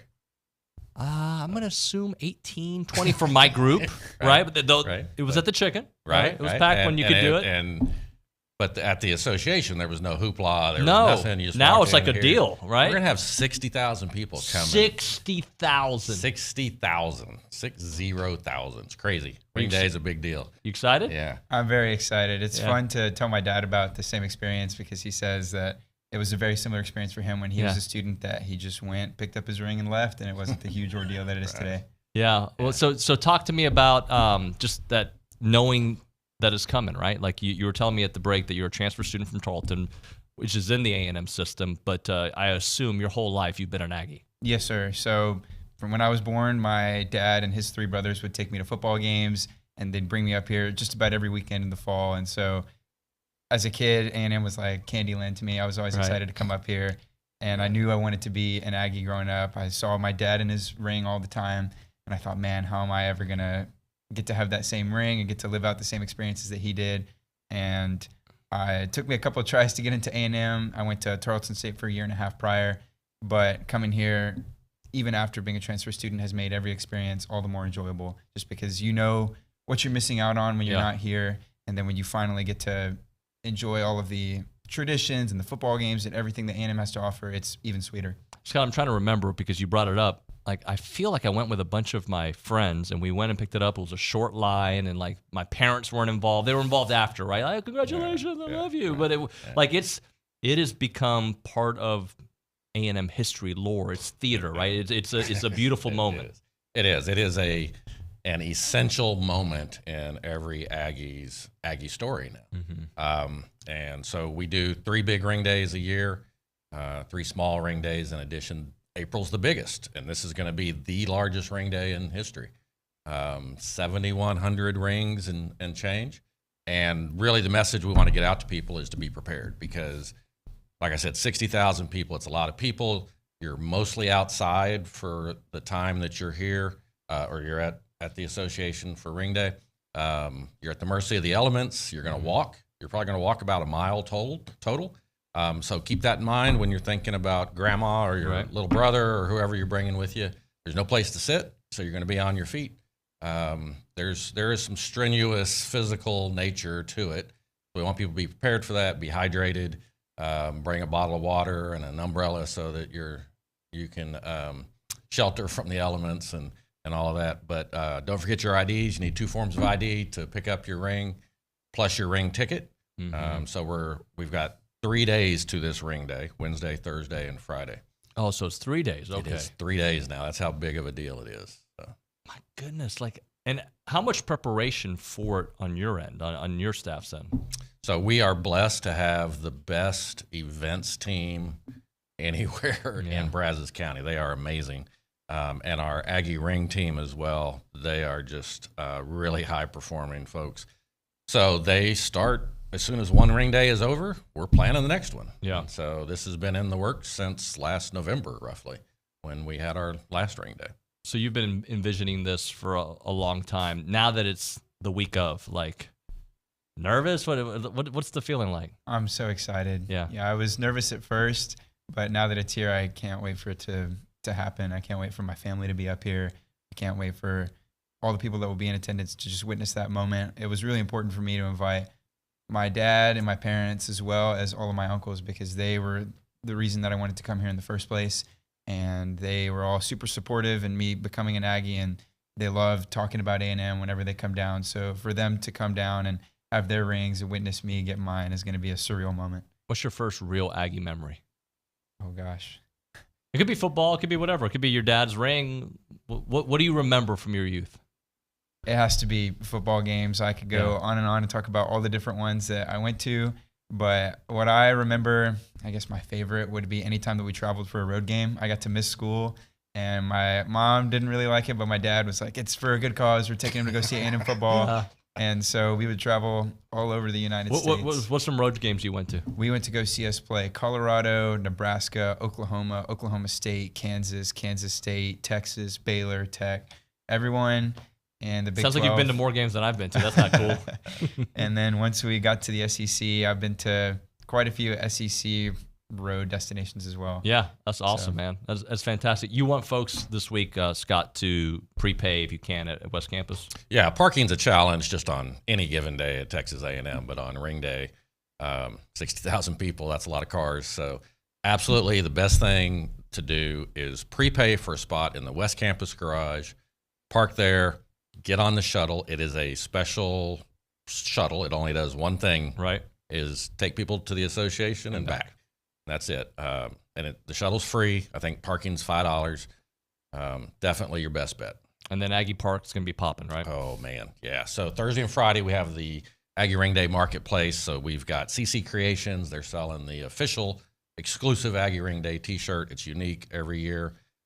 We've got a bunch of other vendors that'll be out there. Adamas Jewelry, Pate Ranch Creations, Beaded Blondes, The Charge, and we've got Kona Ice on site as well as Bojo Coffee. So there's There's photo stations throughout the park. I mean, it is an incredible place to take pictures. And there's a lot of picture taking happening on Aggie Ring Day. And some ice cream at the Moore Creamery, right? And some ice cream at the Moore Creamery. Moore Family Creamery, absolutely. Let's go through some Aggie Ring facts because this is always one of my favorite times because I learn things every year. What are some facts you can send us? So for this ring order, as I said, it's the largest in history, 7,100 rings. People are always interested in the split between antique and natural. And the way it typically runs is the guys are about 50-50, and the women are overwhelmingly natural. And so as a result of that, you get 75% of the rings end up being natural finish as opposed to the antique finish. About 2,500 of those 7,100 rings are going to have diamonds in them. Okay.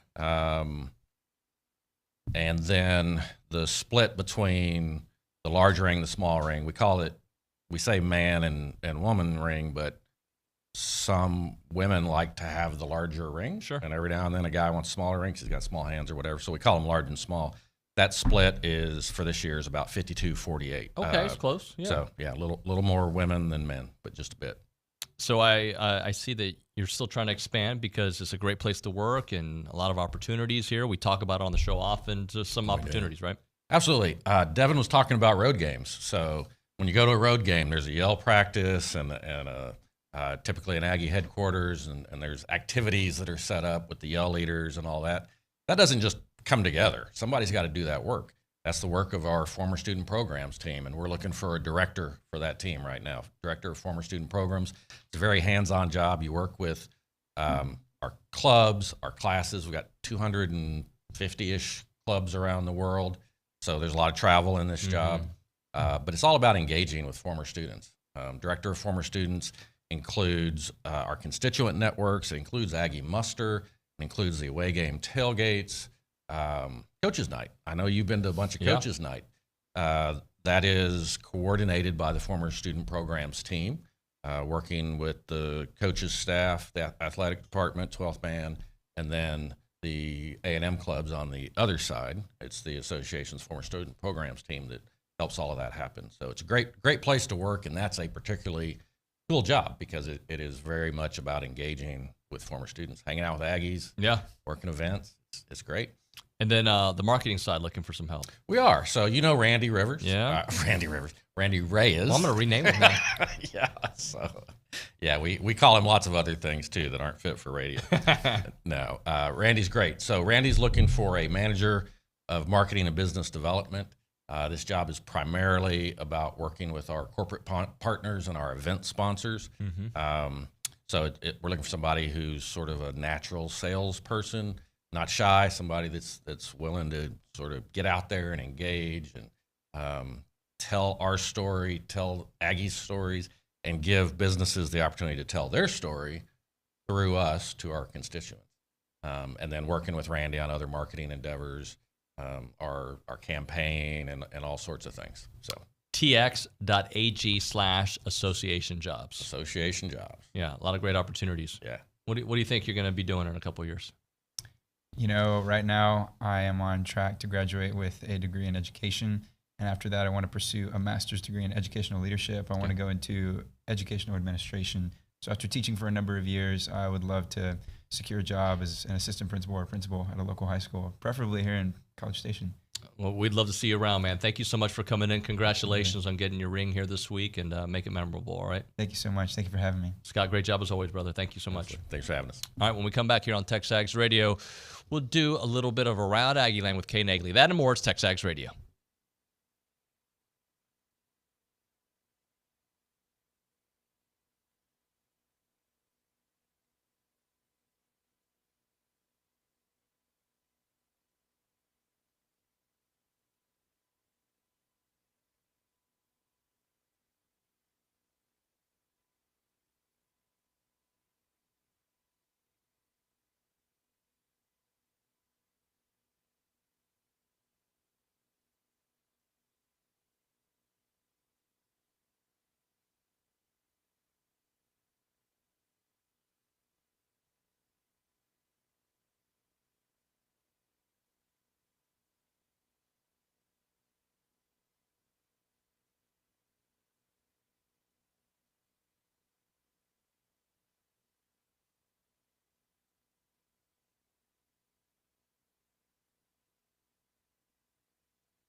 Welcome back into TexAgs Radio. We are presented by David Gardner's Jewelers. We are here in the Rollo Insurance Studio, and it is time for Around Aggieland, presented by Normandy State Bank. Normandy State Bank, rock solid banking. The website is normandystatebank.com. And now it's time for Kay Naegeli. Are you mad that I'm not doing this gladiator dash with you now? I'm a little disappointed, yeah, because you're like an athlete. Like, yeah. Is Bronny doing it? No, he's not an athlete. I'm thinking about the workout junkies of the office. Working out and doing something like the gladiator dash are two different things. They're two different worlds. Gladiator dash, running, not my thing. You can skip. I'll go and, yeah.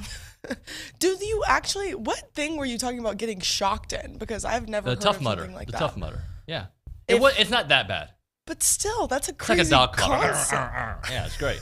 That's a crazy you like concept. That? It's not fun. Like, it hurts, and then it goes away. But so I guess, does it give you a little like boost at all, or no? It hurts. Just like so imagine. But so you're already hurting, like you're running, you're tired. At least when I did it 2 years ago, it was the last station, and it's like you see the end, and there's like imagine a bunch of Christmas lights hanging down, and you have to run through them, right? And not all of them shock you, and then you got to jump over like barrels of hay, and then most people fall. Yeah, and then this doesn't sound fun at all. It's fine. It's fine. You get over it fast. It's fine. Oh man, that's funny. Well, let's get into some Shall we? Around Aggieland. So softball. Let's start off with that. Trisha Ford's Aggies won their series over Kentucky 2-1, but they did drop Sunday's pitching duel. But Texas A&M will travel Saturday through Monday for a series at Alabama. Different scheduling. They will not have a midweek, and they will begin on April 13th at 11:30 a.m. on ESPN2. So actually on the national broadcast. That'll be nice. And then baseball, number 3, Texas A&M took the series against South Carolina 2-1. That is A&M's third straight series win in the SEC. They will return home to Bluebell Park on Tuesday night for a midweek contest with UTSA before hosting number 6 Vanderbilt this weekend. That's going to be a massive one and going to be a great turnout. Pretty big weekend in Aggieland for ring day going on, big baseball series. Yeah. It'll be awesome. Moving on to track and field, A&M's Tamara Chapman and Lamara Diston recorded national leading marks in the women's heptathlon and high jump, respectively, on the final day of the 44 Farms Team Invitational on Saturday.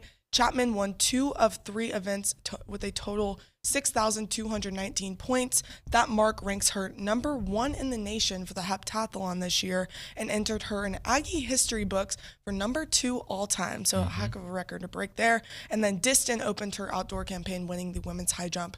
Not a surprise at this point, with the number 1 mark in the nation as she soared over 6'5". Absolutely nuts. That's a college basketball player. She's fantastic. Just towering right there. Moving on to some golf. Texas A&M men's golf standout Jaime Montojo made a hard... That was fantastic. Good job. Thank you. I had the pronunciation here. I was going to master it. I would have done it in Spanish. Montojo. Montojo. Made a hard charge on the final 7 holes to claim his first career collegiate title, earning co-medalist honors with Louisiana Tech's Nilo Makipagieta. That sounds about right. Yeah. Well, I'm not gonna practice. He goes to Louisiana Tech, so it's not as important. All good. At 1 over 217, and then on the women's golf front, Haley Cooper and Hallie Cooper. Wow, these names are getting to me today.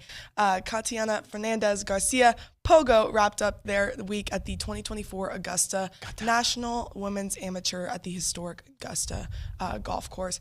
Poggio finished 20th in her second career showing, and Cooper, that was her first career showing, and she came in 25th. Also, men's and women's tennis played this weekend. Women's beat Arkansas, men's lost Arkansas, and as well, we had some swim and dive news as the departments plan to combine the men's and women's programs. I'm sure Billy may dive more into that. So that's all for me.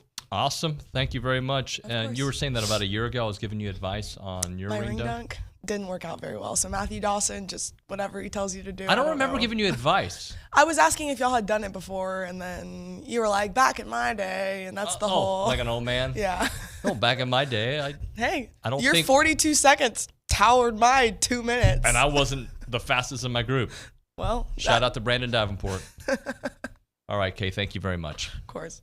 When we come back on TexAgs Radio, we'll do a little Around the SEC, and Billy Liucci will join us. We'll talk to Billy for the remainder of the hour. We'll get to your text messages. You got some spring football talk to get into? let us know what you want to talk about. We're going to get into that. We'll talk about Trev Alberts. We'll talk about the Coach Cal situation at Arkansas. And, of course, the Final Four tonight, or the championship game, I should say. That and more. You're listening to TexAgs Radio, presented by David Gardner's Jewelers.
It is TexAgs Radio. We are presented by David Gardner's Jewelers. We are here in the Rollo Insurance Studio as we get ready for Billy to join us here in studio at some point. We may even try him on the phone in a minute.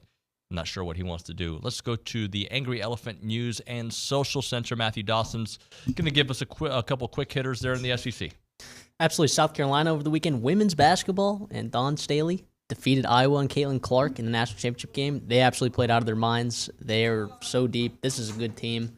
And Daniel Jeremiah, top 50. You got SEC players in his version 4 top 50 players, 10 in the top 32, his first round grades, 15 in the top 50. That's not including Texas or Oklahoma. That number would be much higher if you're looking at that for next year. Alabama drops to UConn in the Final Four, 86-72. Mark Hughes had a really good game, so did Grant Nelson, but it was not enough to overcome UConn over there. Missouri baseball swept Florida for the first time in their program's history, which is really good. After a slow start, they're 5-1 in their last 6 games, and 4-8 in SEC play. But they'll looks like they're picking it up. Kentucky baseball reaches the top 10 in the latest D1 baseball rankings. They swept number 13 Alabama. They're 6-0 in their last 6 games, 9-1 in their last 10 games, 24-7 overall, 11-1 conference. Quite a surprise for us, for sure. Keep the rest of those on the burner, just in case. Let's go back to the burner. Does that even make sense? Go back to the desk here. I have not seen you. Back to the burner means back burner. Buddy, I haven't seen you in a polo. Me personally. Since 1998. No, since last spring, summer. It's that time of year. Did you wear a polo? I don't remember you in polos. I've got about, I like this. It's a good look. I like this Vince polo. Yeah. I've got about 5 of them. Okay. 5 different colors. I'm just not used to it. You'll see an occasional rotation. It's very easy to throw on. I don't have the sleeves. Thank you. This is a large, by the way. I'll prove it to you. I'll show it to you. It's from the Charge Apparel. Oh, yeah, that's why. It's Charge Apparel. I was talking to them about, it's like they make them for you. They just kind of jump up over the bicep. I pull them down. You can't. They'll go up. They'll go up. It's good. It's a good look. It's a great look. You look. don't have to pull them down. I feel bad. Let those babies go. Yeah. What do you want to start with, David? I'll tell you this. What I will start with, I got some early morning fact checks to hit y'all with. Did we make some mistakes? Number one, your ring dunk at the Chicken. What about it? I was listening to you talk about it. 42 seconds. I was like, this guy thinks him and his crew in like the mid-'90s went in there and that the Chicken was never the same after that group went in. I was a big Chicken guy. You know what I'm saying? Like they went in there, like remember that night Nuño and his crew came in there? That was the ring dunk. Yeah. And then the second thing, Matt Hugo, your buddy, I Matt. do know Matt. He was Hugo. there. I've known him since we were really young. Yeah. Maybe junior high, probably high school. And Brandon Davenport demolishing fools. B-Dav, that's my guy. Yeah, lawyer in Dallas. Okay. His family right there. We destroyed things. So here's my other point as it pertains. I got multiple points about bars this morning. Sure. Number one, that was that Chicken thing. I was picturing that rager. Number two, I'm going to bring the pictures of that night. That's probably the night they said, you know what, we need to do a more concentrated ring dunk and start the ring day on campus and make this a little more wholesome. Because what we saw Nuño and Hugo and Davenport and company do that night at the Chicken can never happen again. Can never happen again, yeah. So the second one is Brawny over here with his Analinger. You know, he's been working on this one all night. Ryan Analinger. He's like, what can I do about this one to make it, and what can I say to make it just kind of really hit and resonate with the listeners? And what he came up with in those grand 2.5 minutes that he thought about it was entry to the club. You're not getting in without paying a cover charge. Well, my comment to that, Bronny, is yes, you can get into clubs without a cover charge. I've never. It's not that hard. I don't pay a cover. It happens from time to time. Most people would refuse to go in a club where you have to pay a cover charge. I'm just saying. Secondly, Olin, did you ever do the Candle Room or Sense in Dallas? Candle Room, yeah. That was the place. I went in there with Dan. I bet you did. And your boy Romo. I bet you did. He That was a the big place. Candle Room guy back then. That was a spot. So, with that said, Olin's talking about Morgan Wallen and the chair, and Olin's like, well, I think I know which bar it was. It was a 3-story. Even though OB was in Nashville 2 weeks ago or 3 weeks ago, whatever it was, I don't take it that he's been out on Broadway in a while, even though he used to live there, to think that he knows the bar and that there's a 3-story bar when A, Wallen threw the chair off the 6th floor bar top, and B, there's about 800 bars, it feels like there now, that are all 4, 5, 6 stories. So he maybe hasn't, when you walk out of that Bridgestone Arena, maybe hasn't looked to the right recently in his last few trips there, because that 3-story bar is now like it's pretty much a relic compared to some of the other. Like we went into the, it's everybody. I think he threw it off of the Eric Church bar. There's the Jason Aldean. There's the Garth Brooks. we were probably at that 3-story one. It was definitely it's kind of like the one that everybody goes to. I forget the name of it. It's right there. Was it Tootsie's maybe? I think it was Tootsie's, yeah. Yeah, or the one right next to it. That's probably what he's talking about. But, yeah, now, and I think Morgan Wallen himself is building one. There are all these, like, 6-story. Like, you get a workout. If you decide to go to, like, 3 bars in a night there, you're getting your steps in. And it's like a Stairmaster you're going on because it's up, up, up, up, up. By the way, who throws a chair off of that thing? I'm all for, hey, you're out in Nashville or Vegas or Miami or where you're going to have a good time, cut loose. We can start throwing a chair. I know there's jokes on Twitter and people are saying, oh, come on, well, it's not assault with it. You got charged with deadly. You kill somebody. Man, you like go see you or one of your loved ones get hit by a chair thrown from, 60 feet up and land on. I mean, that's ridiculous. I like his music, but that's insane. You, at the very least, need to be arrested. So those were my things. The other one, I think Schloss already did it during the interview. If you go back and listen, but the whole thing of I already knew this team, and so we all did, and Bronny did, and everybody, but we knew they're not going to lay down. I mean, they might lose a game where they get smoked this year. It happens to every team. It happened to LSU last year. They won the Natty. Happened to Ole Miss a bunch the year they won it. Yep. It happens. But they weren't going to look at that score and be 5-1 and say, okay, we can't come back. Let's pack up and let's get on. We've seen them against Sam Houston, that dogfight. We saw them that whole series against Auburn. Like Bronny said, they kept answering. They played with a lead most of the time, but those were like, let's see what that, especially that Saturday night game. That was like, let's see what you're made of. Mm-hmm. Let's see. Auburn wants this game badly. Their season's about on the brink. Let's see if you want it more than them, even though they need it more than you. And they did it. They went down there into Texas State where we were all worried about that. They went into Austin with such a big game and that fan base. We've seen them down in the late innings to lesser teams like Prairie View, Texas TSU.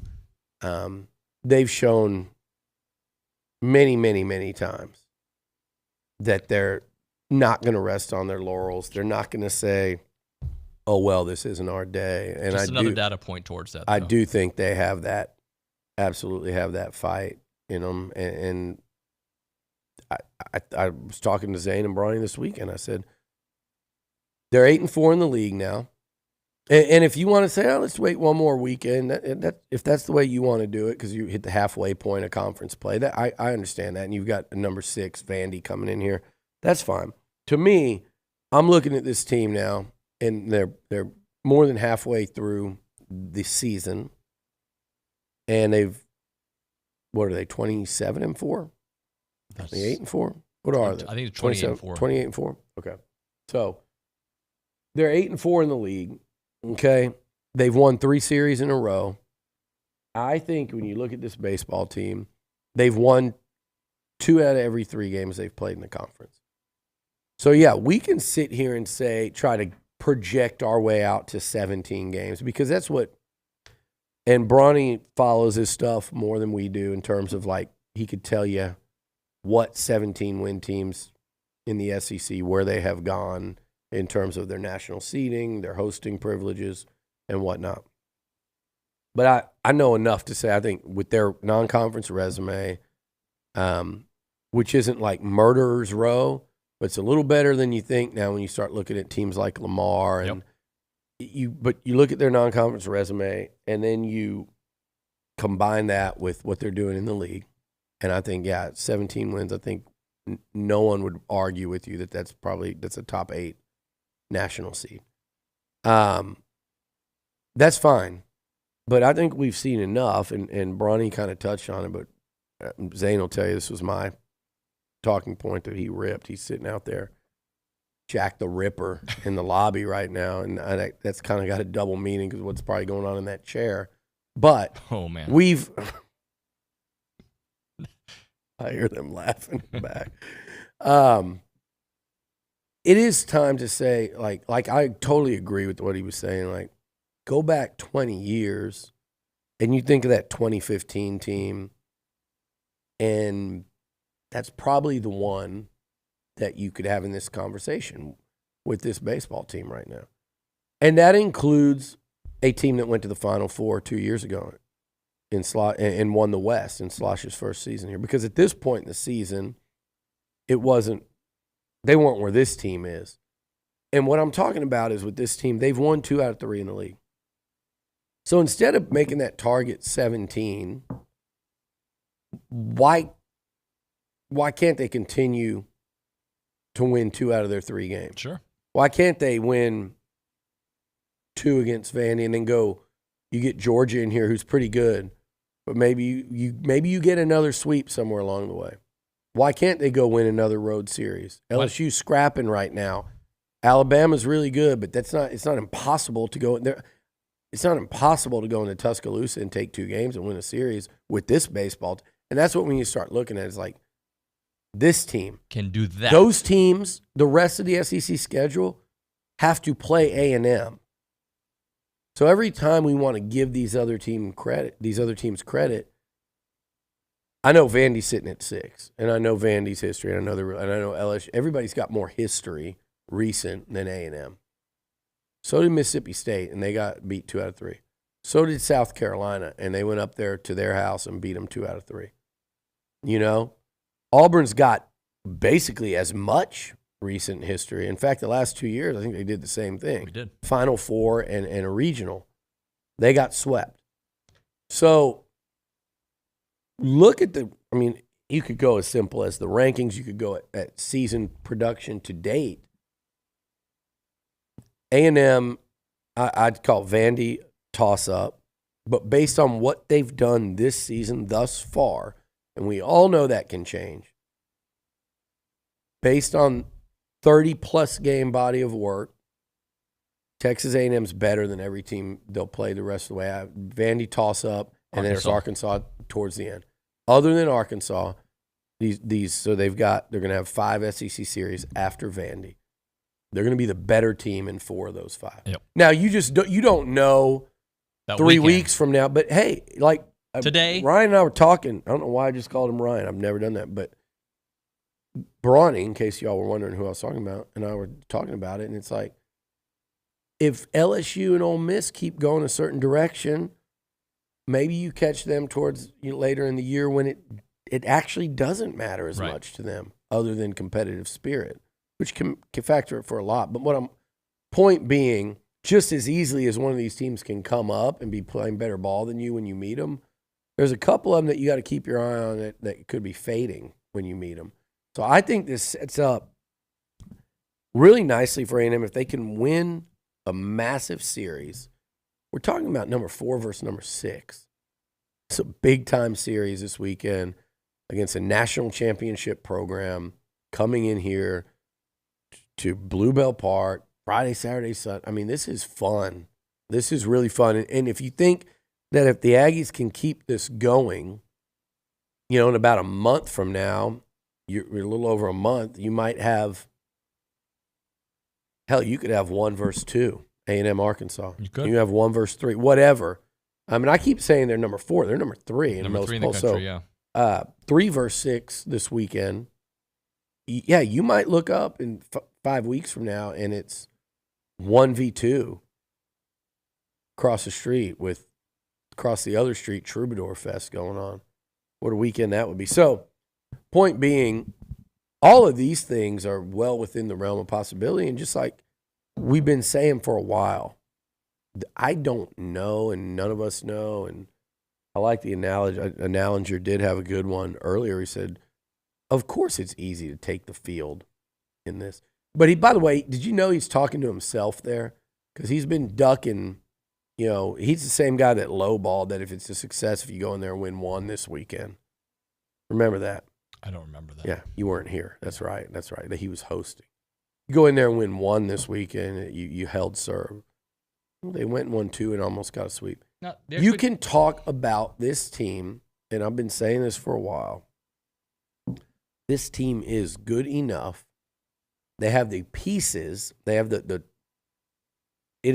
they are built to be able to win a national title. And if you look around college baseball right now, I don't know if there's 5 of those teams, if there's 10 of them, they're one of those teams. 8 of them are going to go to Omaha, and guess what? A couple of them that go to Omaha are going to have not nearly as good a chance to win it. Sometimes that happens. Coastal Carolina. Who else won it as a major upset? Fresno State. Like, it happens. But Ole Miss, nobody thought they had what it took to win the whole thing. But I think there's probably maybe a half a dozen teams right now that you would look at. Obviously, Arkansas, Clemson, A&M, Vandy. Funny thing is, you get somebody still that would argue for Florida even after they got swept by Missouri. They seem to keep getting the benefit of the doubt.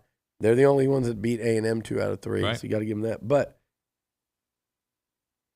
I think there's probably about Tennessee would certainly be in that. And I'm not saying they all look the same, but I'm saying, like, when you look at the teams and how they've played, how they're constructed, what their strengths and weaknesses are, there's probably about a half dozen of them. Right. A&M's one of those. That's all you have to say. And if you get this That's version of Prager, you have a shot at it. And he's been doing it all season long.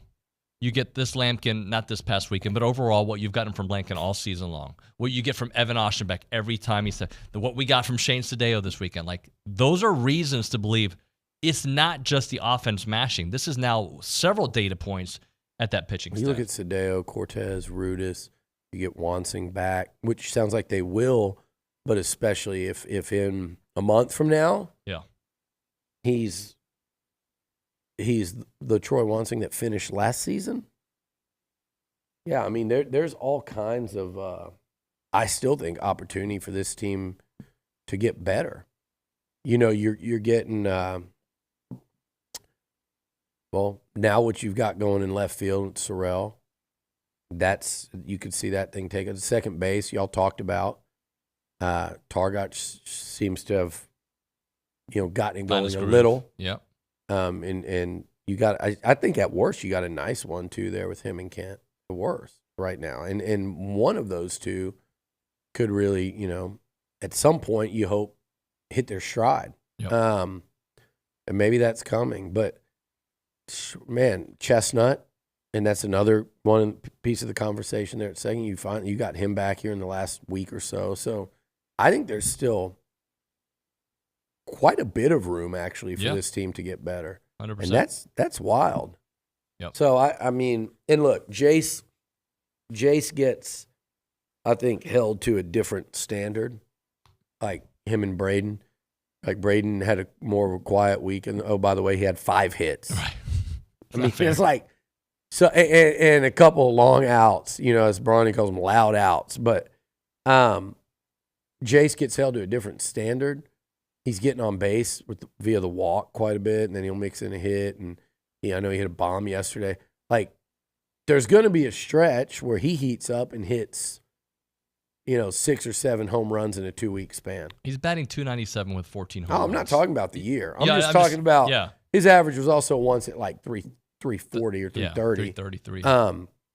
But I mean, he's one of the best players in college baseball, one of the best hitters. My point is, he at some point along the way too, he might go on a 2-week heater where he wins you a couple games by himself. Right. That maybe you'd otherwise lose. So maybe one of those, hey, we would have beaten Georgia 2 out of 3, but we swept them because Jace had a 2-homer game and 6 RBIs. And then because he's that hot right now. So I feel like that's coming as well. So there is a lot of upside potential that this team hasn't even yet realized. 100%. Let's set a break here. This week, when you go to Aggie Baseball, there's a game tomorrow against UTSA, and of course this weekend against Vandy. Get your grub on when you go to Costa Vida. They're there at the concession stand at Olson Field down the third base line, and they've got a great menu there that has a lot of their big-ticket items out there. You got the chili lime chicken, you got the sweet pork burritos, you've got the sweet pork Baja bowls, you have the chips, the queso, you got the key lime pie. If it gets cool again, which I'm not sure it will, you get the Mexican hot chocolate out there. But if you go to the store there in South College Station, not only are you going to be greeted by Holly and the great staff out there and the amazing food there, the Fresh Mex, you got the home run combo out there, which is Jace Lavalette and number 12, Ryan Targach's favorite out there. The home run combo is an entree with sweet pork enchiladas smothered in house-made queso, rice and beans, and a large drink. All that for $11.99. So you want to certainly go there to Costa Vida and get your grub on. They're at 4501 Mills Park Circle in South College Station. Again, that number is 4501 Mills Park Circle in College Station. As always, they are Aggie owned and operated with fresh mechs done the right way. It's Costa Vida.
TexAgs Radio presented by David Gardner's Jewelers, Rollo Insurance Studio. Earlier in the show, we talked about the dominoes that happen when one coach leaves one big place to go to another one. And there were reports that maybe Arkansas would be interested in Buzz Williams, but they ended up looking like they're getting a deal with John Calipari. How do you think that affects the SEC? What are the ripple effects you see now moving forward? Jeez, we don't know yet. Right.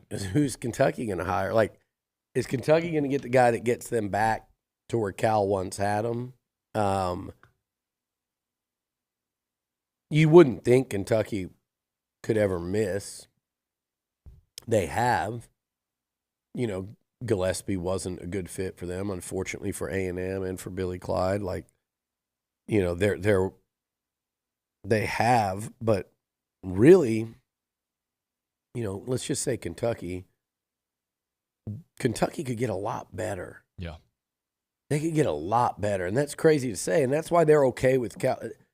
A lot of people are making the Jimbo comparison, and I get it, like that higher is, but Florida State fans, yeah, they were pissed about that last season under Jimbo, but they weren't sitting there begging for him to leave. Right. That's what Kentucky fans were doing ever since the loss to Oakland, and they've been on him for multiple years now. So, it started a lot further back. There's been a lot more runway to this feeling taking place over there in Big Blue Nation than there was in Tallahassee. And when Jimbo Fisher left, as we saw firsthand, there were a lot of really pissed off, really offended, really disgusted, livid, broken Florida State fans. Yep. So it's not nearly the same in terms of the fan base reaction. I think where you look at it and you go, could this be the same, is what Texas A&M was getting versus what Arkansas is getting. That's where I think people are starting to say, man, we could see the similarities. But it seems like by the way, they both can get players, and Cal will still get players, just like Jimbo got them here. Yep. I have a hard time thinking the game has passed John Calipari by. Like, I don't think the game of basketball has by any stretch. It's not like they play some slow plotting style that doesn't work anymore. They're up tempo, they're exciting basketball. But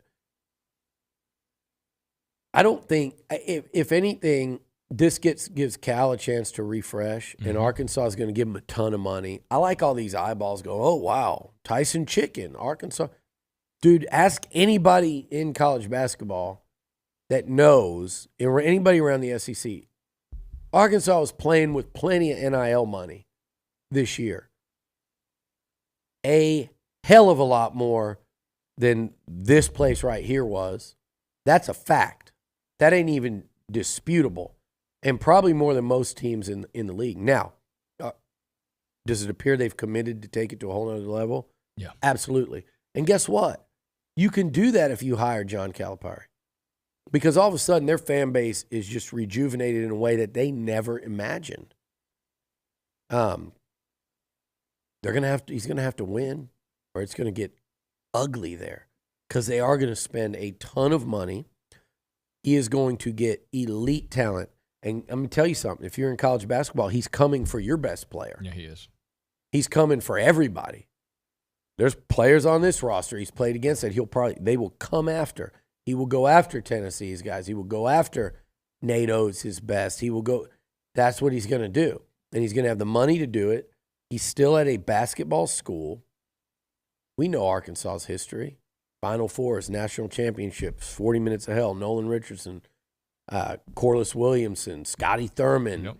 What's the big porker from the Rocket? Oliver Miller. Was he with the Rockets at all? Yeah, but was Oliver Miller Arkansas? Yeah, oh yeah. No, yeah. Oliver Miller was Phoenix Suns. Yeah, but he was Arkansas for sure. Yeah, Oliver Miller. You got, there's Mo Cheeks going way back. So Arkansas basketball, and that list goes on and on, obviously. But hell, the coach that just left, I know he missed the tournament last year. Guess what? Cal missed it at Kentucky once or twice, which is really hard to do. Yeah. Musselman's been in the last 3 Elite Eights. Calipari's been eliminated in the first round like 2 of the last 4 years, 2 of the last 3 years. Musselman went Elite Eight, Elite Eight, Elite Eight. Okay? And he had players. Now, I think Cal's going to elevate not only the players, the excitement level is going to be through the roof there. Like I said, that job worried me about buzz. Honestly, I thought I was going to come in here and talk a little bit today about how, hey, A&M probably needs to worry about that spot if you want buzz to stay around here, which I do. I think that was a job you'd worry about because Arkansas, they're all the way committed in basketball. Yep. And a lot of teams in the SEC, and I think including this one, are all the way committed when things are going well. Alabama's all of a sudden all the way committed. Auburn's all the way committed. Tennessee's all the way committed. There was a time when those programs weren't. That's right. It was pre-Rick Barnes and between Barnes and Pearl. It was pre-Bruce Pearl at Auburn. It was pre-Nate Oates. You know, they were halfway committed with Avery Johnson. They were they could and whoever it was after that. What was that? Oates, whatever it was. Like there was somebody in between. Oh, it's good. Okay, it's not. We're gonna, you know, like Arkansas is one of the rare SEC schools that's all the way committed all the time, no matter who the coach is. They're trying. That's their sport. It's fascinating to know, like, what will that impact? Y'all were talking about this morning. What will that impact football? How does that impact the decision whether or not to move on from Pittman if things don't go well? How does that impact who they hire in football? Like, it's really fascinating because it's the one SEC. Kentucky. I think it's one of two SEC programs, in my opinion. Like, I'm trying to think if there's a third. The values basketball as that much it's as basketball more than football. football. I think their actions have said that. I mean, more than football. And I'm not saying they don't value football. Kentucky's paying a hell of a lot of money for Mark Stoops, as we all know. But I think, you know, it's no question they care more about basketball. It's silly to even have to say out loud. But Arkansas does too.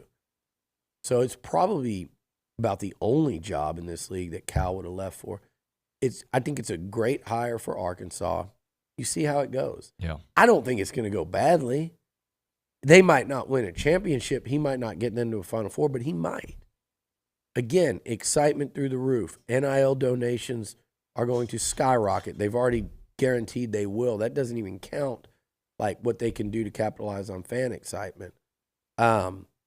I think it's great for Kentucky. That was a disaster. Yeah, it was. That was being stuck in that contract and having the fans completely turn on a Hall of Fame coach that I think had peaked there, and he wasn't going to get it back to the level that they want. Look, they had the number 2 recruiting class in the country coming in.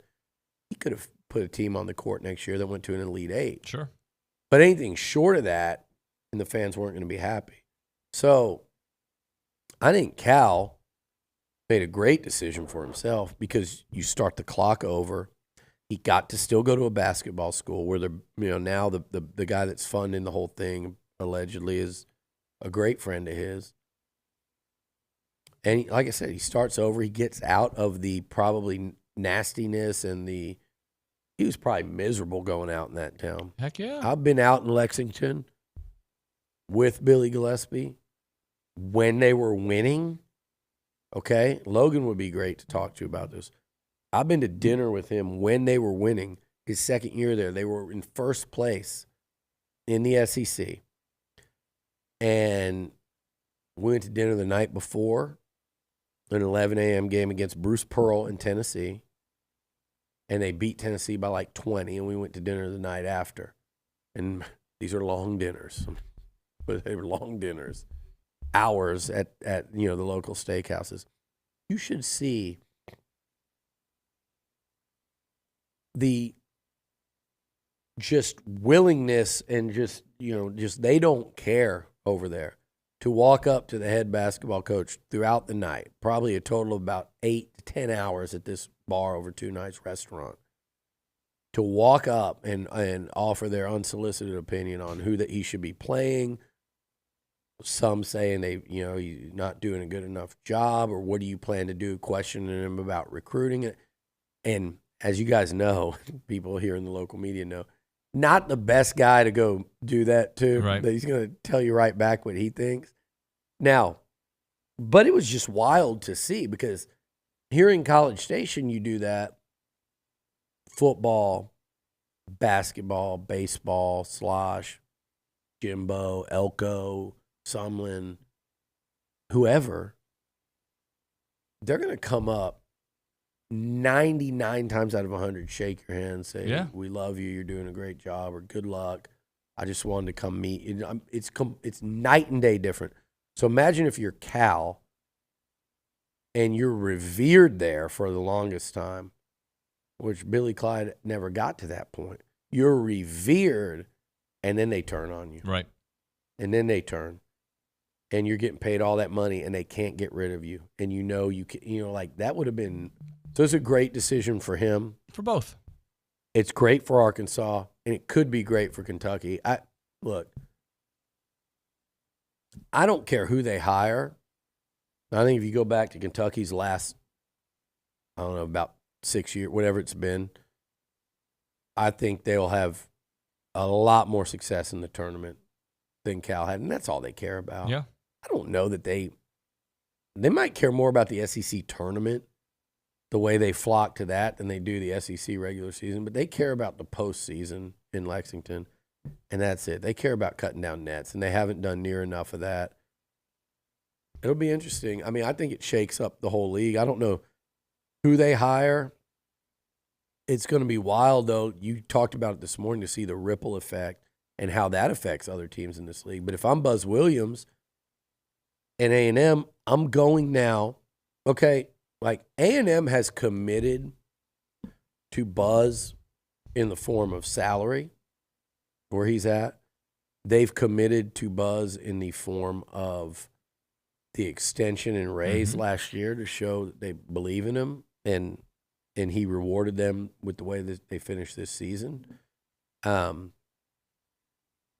if I'm Buzz, I'm saying, guys, we can strike right now. You've got to find the right way to get some more NIL money for hoops, and the right people to do it. Now is the time to strike. There's moving parts in this league. There's some pretty damn good players at Arkansas that are going to go in. There are guys in the portal all over the country. I'll tell you where there's a lot of guys that have gone in the portal, some of whom are pretty damn good players, is at Oklahoma. Between OU and Arkansas, that's a hell of a lot of talent. And if you're an A&M, you're talking about going and getting about 3 guys from around the country. This is not what Mike Elko had to do in football, right, where you had to go get 20-plus guys. You're talking about like 3 guys around the whole country, and obviously a big part of that is re-signing the players, particularly a couple. They're going to have everybody come gunning for them. But if you can do that, Nuño, you could be talking about an instant, overnight SEC title contender, maybe one built to pull it off more so than any team we've seen in a while here. All right, we're late for a break. We'll hit a break. We'll come back, get to your text messages. Want to talk some football with Billy. That and more. It's TexAgs Radio.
We're back here on TexAgs Radio. We're presented by David Gardner's Jewelers, Rollo Insurance Studio. On Friday, Texas A&M sent out a release. Texas A&M to combine men and women's swimming and diving programs. This obviously coming after the retirement of Steve Voltman on the women's side after 25 years at Texas A&M. Billy, this is what a lot of programs around the country do, and championship-level programs do. They put them under one umbrella. And, am I wrong, or does Texas do that? You might not be wrong. I don't know if I'm right or wrong, but I know they're as good as anybody in that sport and have been for a long time. First order of business, I guess, of notable business. I know there's been other stuff, but like the kind of pops. Here's something that's happening here at and there's a lot going on. Trust me. Trev Albert's head is probably spinning right now, but just from getting to know him a little bit, I can promise you he can handle it. And he can't. When our first communication, one thing he ended it with was, "We're going to work." And when you meet him and get to know him, there's zero doubt in your mind of that. And he's going to work with the people he's asking to work. You know, like I said, he's going to roll his sleeves up, and it's cliche, but that's what's happening. Yeah. And it's on every level. It's to better the sports. It's to, fix any budgetary issues the department's had. It's to figure out the best way forward in NIL in this landscape and in every which way. And he's also certainly a guy that I think when he walks, and I know when he walks into that room with a lot of really successful, proven, strong-willed and pushy to get their way athletic directors in this league, he's going to walk in and he's the guy you're going to want representing Texas A&M. Yeah. No question in my mind. Zero question in my mind. And anyone that meets him and gets to know him, and I'm talking about whether it's us in the media, whether it's the big donors, whether it's fans at sporting events, whoever it's going to be, you're going to walk away thinking the same thing. Well, I'm excited about just seeing what's next, right? So this is a step that we've seen visibly. You said there's a lot of other stuff behind the scenes. Over the next few months, I think we're going to start seeing more, maybe not of this kind of headline, if you will, but just the differences that he's going to bring to the table. Yeah, no question about it. I think it's going to be night and day difference. And I think, again, he's a guy that if there are tough decisions that need to be made, he's going to make them. And I don't know how tough that one was because you had an opening or whatever, but I still think, those are big decisions in terms of, listen, just think of just right then and there, one salary versus two. There might be one salary you might have to pay a little more because they're doing, and that probably should be. But you just did a one salary versus two in a sport that, I love A&M swimming and diving to produce Olympians, to hopefully bring hardware. If you're going to compete, let's try to bring hardware. And they have a history of doing so in that sport. That's been a good sport historically at A&M. But it's a money-losing sport, just like most of them are. Yeah. Intercollegiate athletics, not just at A&M, but everywhere. So you're saving money in a money-losing sport, and it doesn't mean you have to lose at it. Like you said, you could still compete at a very high level. You get the right coach in. Yep. Let's hit a break. We'll close out with some football thoughts. It's TexAgs Radio, presented by David Gardner's Jewelers.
About 6 minutes left on the program. TexAgs Radio, presented by David Gardner's Jewelers, Rollo Insurance Studio. Billy's still here with us here for a few more minutes.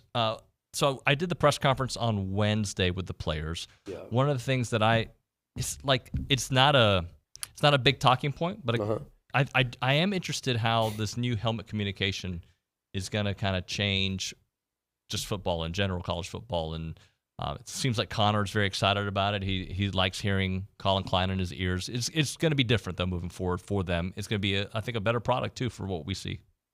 Yeah, you think on the surface, just to keep it as simple as possible without going too much in the weeds, in our last couple minutes on this, but you'd think it would allow for a faster tempo play if that's your preference. And Colin Klein has referenced that they're going to play.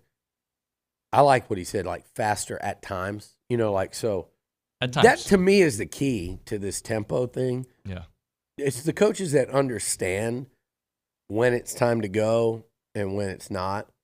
And if you go at certain times, you can really pressure a defense and know what defense you have them in and really understand when you've got leverage on the defense and when you can put them in a bad position, when they're tired, when you need to slow down the game or just to have a feel for that. And you can't get that unless you have it. Right. You can't be good at that unless you've been doing it and you understand. It's one of those things that you have to put in practice on Saturdays or within your system to be good at. You can't just one day go, okay, we're going to try tempo. I'm going to get taught how to do. You have to kind of learn it as you go. You got to live it, put it in practice on the field. Your quarterbacks have to have feel for it. That comes directly from the OC and the QB's coach. So, yeah, I think it'll help A&M a lot, but I think it's going to. I mean, it's not advantageous necessarily to anyone, in my opinion. I just think it's advantageous to the quarterbacks, maybe to the fans. And I think to the product, right? If you get a more efficient offense, easier, That's what I mean by to the fans. But, hey, so many of these rules are advantageous to the offense these days, like with the hits and then fine, let's have more points and more scoring and more snaps. Yeah, because I was with a bunch of Aggies this weekend, one of the things that we kept on talking about, like, why is it going to be different? Why? We've heard this before. It's a completely different atmosphere there with somebody who came from the last atmosphere. And I think that's part of the thing. Like when we talk about offense, we got to see what Colin can do with this group. But everything is a little bit more detailed. So when you talk about playing at a faster tempo, that is something that they're going to live that brand here during spring. I'm going to be really interested to see how this first year goes for obviously all the reasons everyone is. But one thing I don't think A&M, and I normally come up here and I say this talent levels here. Who on this team right now today would be a first-team All-SEC pick? And who on this team is a projected first-round pick? Who's who's going to be on the first-team All-SEC team this summer? Maybe Nick Scorton. Potentially. He was all Big Ten. Yeah. Maybe Bryce Anderson. Maybe Shamar Turner. Yeah. No, I don't think Bryce would be. Okay. I mean, Bryce is good. I think you know what I think about Bryce Anderson. I always have. But I don't think he's not going to be a first or second team All-SEC pick heading into this season. Right. He might come out of it as one. But I'm saying, like, I think Nick Scorton. I don't think any of your offensive linemen will. Trey Zune will have the best shot at it. He might be on one of the lower teams. I'm saying I don't think you have a preseason. You got two candidates along the D line for it, Scorton and I think Shamar Turner. Preseason, like we can go down a list of guys that they could be. Yeah, but this guy as of could today, be. But like what you're practicing with this spring, there's not a guy walking around that is a first team All-SEC preseason pick. Torian York. Might see him pop up as like preseason second teamer, maybe. But I don't think there's a first team All-SEC preseason. There's just not. And on offense? And how many teams in this league can you say that about? Texas is going to have some. Yep. OU will have, they haven't even played in the league yet. And then as far as NFL draft picks, it's kind of the same thing. So if this team succeeds at a really high level this year. And by that, I mean, like, if they went 9-3 and won a bowl game, that would be just an incredible sign for the future moving forward. Yep. Now, the reason they can do that is while there aren't those names yet, there's still a lot of talent. Heck yeah. I don't think, though, that it's talent in the way of the Bama, the Georgia, even LSU, quite right. You know, like, it's like they're right there, though. They can get back up there, but I think, like, I don't think Mike Elko's inherited the most talented roster or one of the 3 most talented rosters in the SEC anymore. I do think he's inherited a talented roster. It's an SEC roster. It's just more in that pack if you really break it down. Well, again, there's not all SEC picks yet, and there's not NFL draft picks yet. And hopefully they got to develop them. Hopefully it was because of that. The development wasn't there. There's plenty of talent to go out there and win games. They're not going to be overwhelmed, especially since they don't play Bama or Georgia. They're not going to be overwhelmed on Saturdays, and that's all you can ask to go out there with a chance to win, and they're going to have that. Thank you, Billy. Coming up next, Louis. We'll see you mañana.